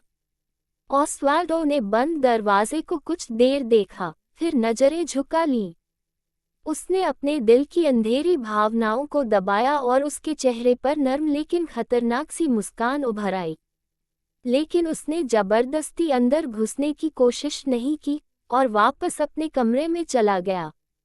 कमरे के अंदर सेलिना तकिए को पकड़े कुछ देर तक सुनती रही। जब उसे यकीन हो गया कि बाहर खड़ा आदमी जा चुका है, तो उसने राहत की सांस ली। सेलिना बिस्तर पर लेट गई और सिर के ऊपर लगे गर्म रोशनी वाले क्रिस्टल झूमर को देखने लगी। एंडरसन परिवार के प्रपोजल और गिफ्ट्स की खबर ने उसे पूरी तरह असमंजस में डाल दिया था। उसे समझ नहीं आ रहा था कि वह ऑस्वाल्डो का सामना कैसे करे। उसने ऑस्वाल्डो से पूरी सच्चाई कभी नहीं बताई थी और वह उसके असली रूप के बारे में कुछ नहीं जानता था। सेलिना उलझन में थी और वह तय नहीं कर पा रही थी कि अगर टर्नर परिवार ने एंडरसन परिवार का प्रपोजल स्वीकार कर लिया, तो वह जिंदगी भर के लिए उस आदमी से बंध जाएगी। सेलिना ने तकिए से अपना चेहरा ढक लिया। उसे लगा उसने अपनी जिंदगी में कभी इतनी बड़ी समस्या का सामना नहीं किया था। कुछ देर सोचते सोचते वह आधी बेहोशी जैसी हालत में सो गई। आधे घंटे बाद बंद दरवाज़ा अचानक बाहर से खुल गया, शायद अंदर सो रहे व्यक्ति की वजह से। काले कपड़ों में एक काले बालों वाला आदमी चुपचाप बिस्तर के पास आया। उसने धीरे से सेलिना के हाथों में दबा तकिया हटाया और झुककर सो रही लड़की को देखने लगा। उसकी नर्म लेकिन गहरी नज़रें सेलिना के खूबसूरत चेहरे पर टिक गईं, जिनमें हल्की अंधेरी चमक और उत्साह झलक रहा था। तुम शरारती लड़की। सोती हुई सेलिना को जैसे अपने आलिंगन में कुछ कमी महसूस हुई। उसने अनजाने में उसे ढूंढने के लिए हाथ बढ़ाया। आदमी पहले ही ये समझ चुका था। उसने अपना हाथ आगे बढ़ाकर उसके पतले शरीर को अपनी बाहों में भर लिया। सेलिना हल्का सा सिसकी और उसका नाजुक शरीर उस आदमी की बाहों में समा गया। ऑस्वाल्डो ने उस खूबसूरत नाजुक शरीर को अपनी ओर खींचा, सिर झुकाया और उसके नाजुक भौहों पर हल्का सा चुंबन दिया। Good night. सोती हुई लड़की को सुकून भरा गुड नाइट किस मिला और वह और गहरी नींद में डूब गई। बाहर तेज बारिश हो रही थी, लेकिन उस रात सेलिना ने बेहद सुकून से नींद ली। अगली सुबह जब वह जागी, तो उसे खुद यकीन नहीं हो रहा था कि इतनी बारिश वाली रात में भी उसे कोई डरावना सपना नहीं आया। उसे ऐसा भी महसूस हो रहा था जैसे पिछली रात उसके बिस्तर पर किसी और की मौजूदगी थी। लेकिन उसने तो दरवाज़ा लॉक किया था, इसलिए ऑस्वाल्डो अंदर नहीं आ सकता था। सेलिना को पिछली रात दरवाजे के बाहर छोड़ा हुआ वो आदमी याद आया और उसे थोड़ा अपराधबोध महसूस हुआ। वह चप्पल पहनकर बाथरूम में फ्रेश होने चली गई। उसी समय विला के मुख्य दरवाजे पर एक अनचाहा मेहमान आ पहुंचा। सुबह सुबह बाहर खड़ी कॉन्स्टेंस को देखकर छोटे विला के लोग हैरान रह गए।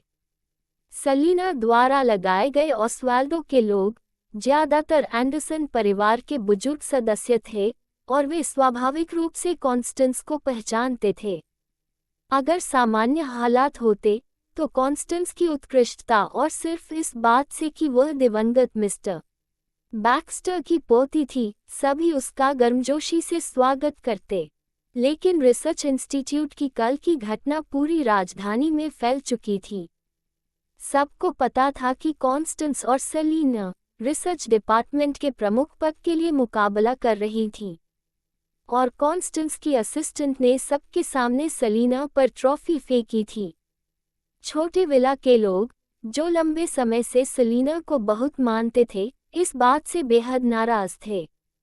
इसलिए जब उन्होंने देखा कि कॉन्स्टेंस को पता होने के बावजूद कि सेलिना यहाँ है, वह सुबह सुबह ओस्वाल्डो से मिलने आ गई, तो बटलर से लेकर सिक्योरिटी गार्ड तक कोई खुश नहीं हुआ। सबने अनजाने में उसकी असिस्टेंट को ढूंढना शुरू कर दिया ताकि उस व्यक्ति को सबक सिखाया जा सके जिसने उनकी मैडम पर ट्रॉफी फेंकने की हिम्मत की थी। लेकिन शायद कॉन्स्टेंस जानती थी कि कल की घटना से ओस्वाल्डो खुश नहीं होगा, इसलिए वह नेवे को अपने साथ नहीं लाई थी। उसने बूढ़े बटलर को देखकर हल्की मुस्कान दी। नोआ, काफी समय हो गया, मिले नहीं। ऐसा कहते हुए उसने तैयार किया हुआ गिफ्ट आगे बढ़ाया। बूढ़े बटलर ने लड़की को जटिल भाव से देखा और बोला, मिस बैक्स्टर, कृपया यहाँ इंतजार करें, मैं मैडम सेलिना को सूचित करता हूँ।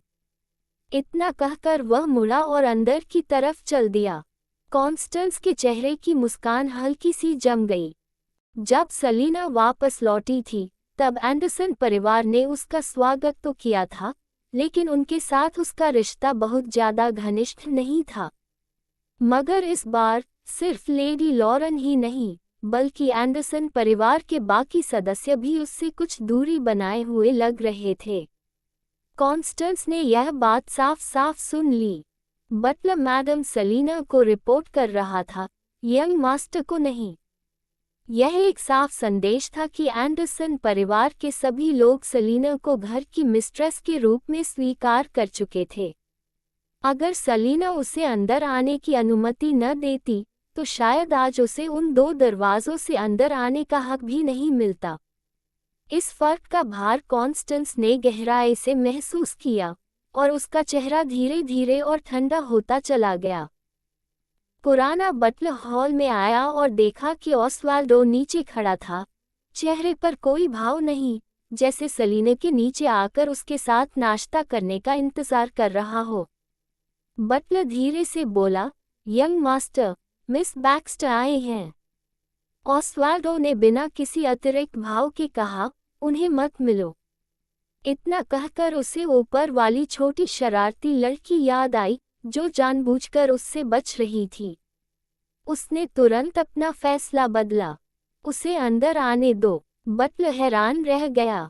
उसने ऊपर देखा और पाया कि भले ही ओस्वाल्डो ने कॉन्स्टेंस से मिलने की बात कही, लेकिन उसकी नज़रें मजबूती से सेलिना के कमरे की दिशा में टिकी हुई थीं। बटलर तुरंत सब समझ गया। वह मुड़ा और बाहर जाकर कॉन्स्टेंस को अंदर आने का न्योता दिया।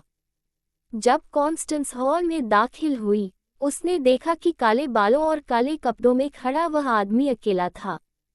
उसकी झुकी हुई पलकें काली तितलियों जैसी लग रही थीं। ऐसा लग रहा था जैसे उसे इस बात का एहसास ही नहीं कि कोई सामने खड़ा है, और आसपास कहीं सेलिना दिखाई नहीं दे रही थी।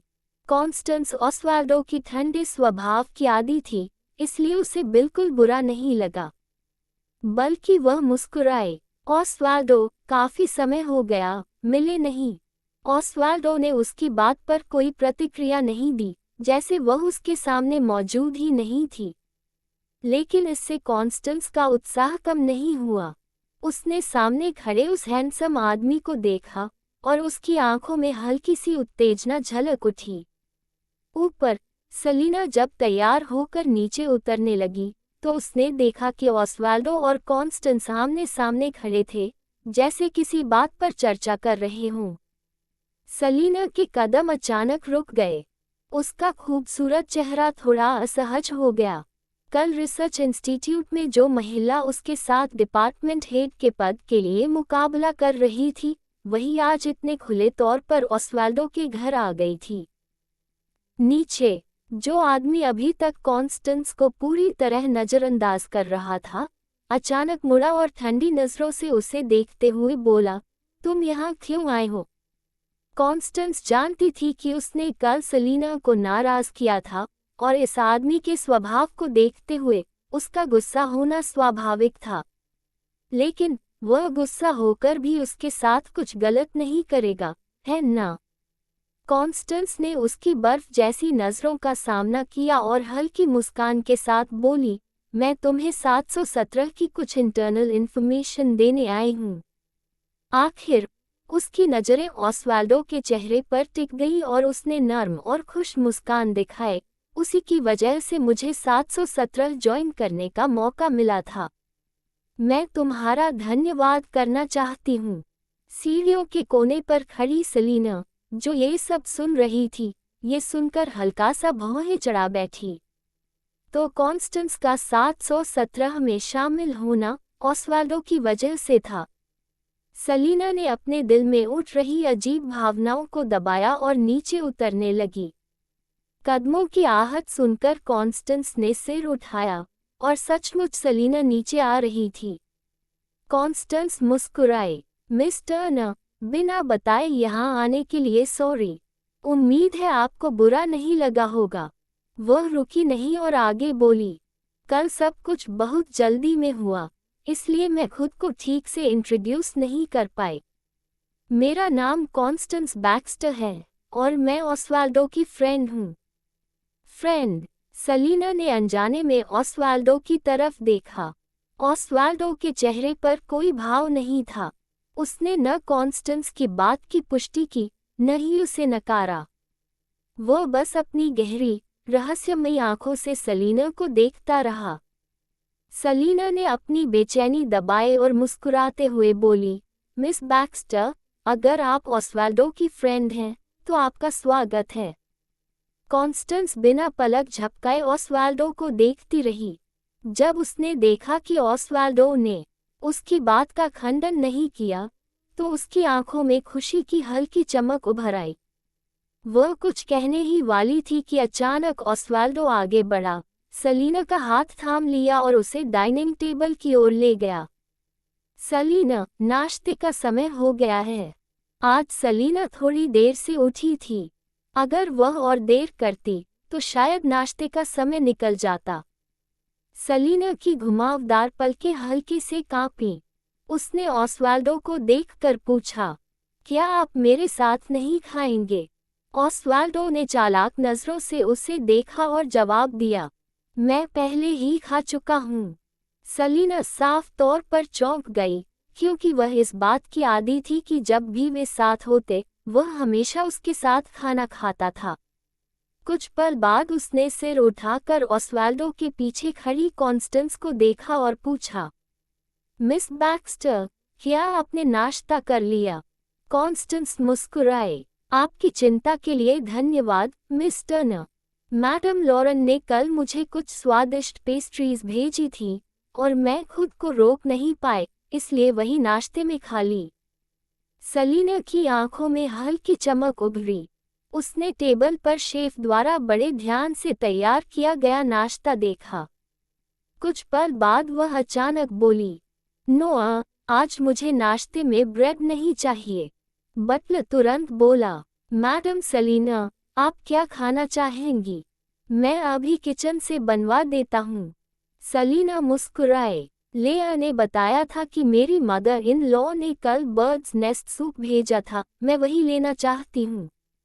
लेडी लॉरेन सच में उस कहावत को साबित करती थी, दिल तक पहुँचने का रास्ता पेट से होकर जाता है। सलीना के राजधानी लौटने के बाद से लेडी लॉरेन अक्सर उसके लिए ढेर सारी चीजें भेजती रहती थी। सलीना कितनी भी पिकी क्यों न हो, लेडी लॉरेन की शानदार कुकिंग ने लगभग उसका दिल जीत लिया था। बटलर बोला, मैडम सलीना, कृपया इंतजार करें। मैं अभी फ्रिज से निकालकर इसे गर्म करवाता हूँ। सलीना मुस्कुराए। थैंक यू, नोआ। कॉन्स्टेंस की मुस्कान हल्की फीकी पड़ गई। सलीना ने सिर उठाकर ऑसवाल्डो से नरमी से कहा, मैं नाश्ता कर लूंगी, आप और मिस बैक्स्टर अपना काम देख लीजिए। उसे थोड़ा शक था, शायद ऑसवाल्डो को भी 717 में दिलचस्पी हो, जिसका जिक्र कॉन्स्टेंस कर रही थी। ऑसवाल्डो ने गहरी नजरों से उसकी आंखों में देखा और उसकी आंखों में छिपी हल्की बेचैनी पकड़ ली। उसकी गहरी काली आंखों में हल्की उत्तेजना चमक उठी। उसने सलीना के सिर पर हाथ फेरा और बोला, आराम से नाश्ता करो। सलीना ने धीरे से जवाब दिया, ओके। ऑसवाल्डो मुड़ा और ऑफिस एरिया की तरफ चल दिया। कॉन्स्टेंस ने सलीना को मुस्कुरा कर देखा और उसके पीछे चल पड़ी। सलीना डाइनिंग टेबल पर बैठ गई। उसने अपनी पलकें झुका ली और सामने रखी दलिया की कटोरी को बिना ध्यान दिए चम्मच से घुमाने लगी।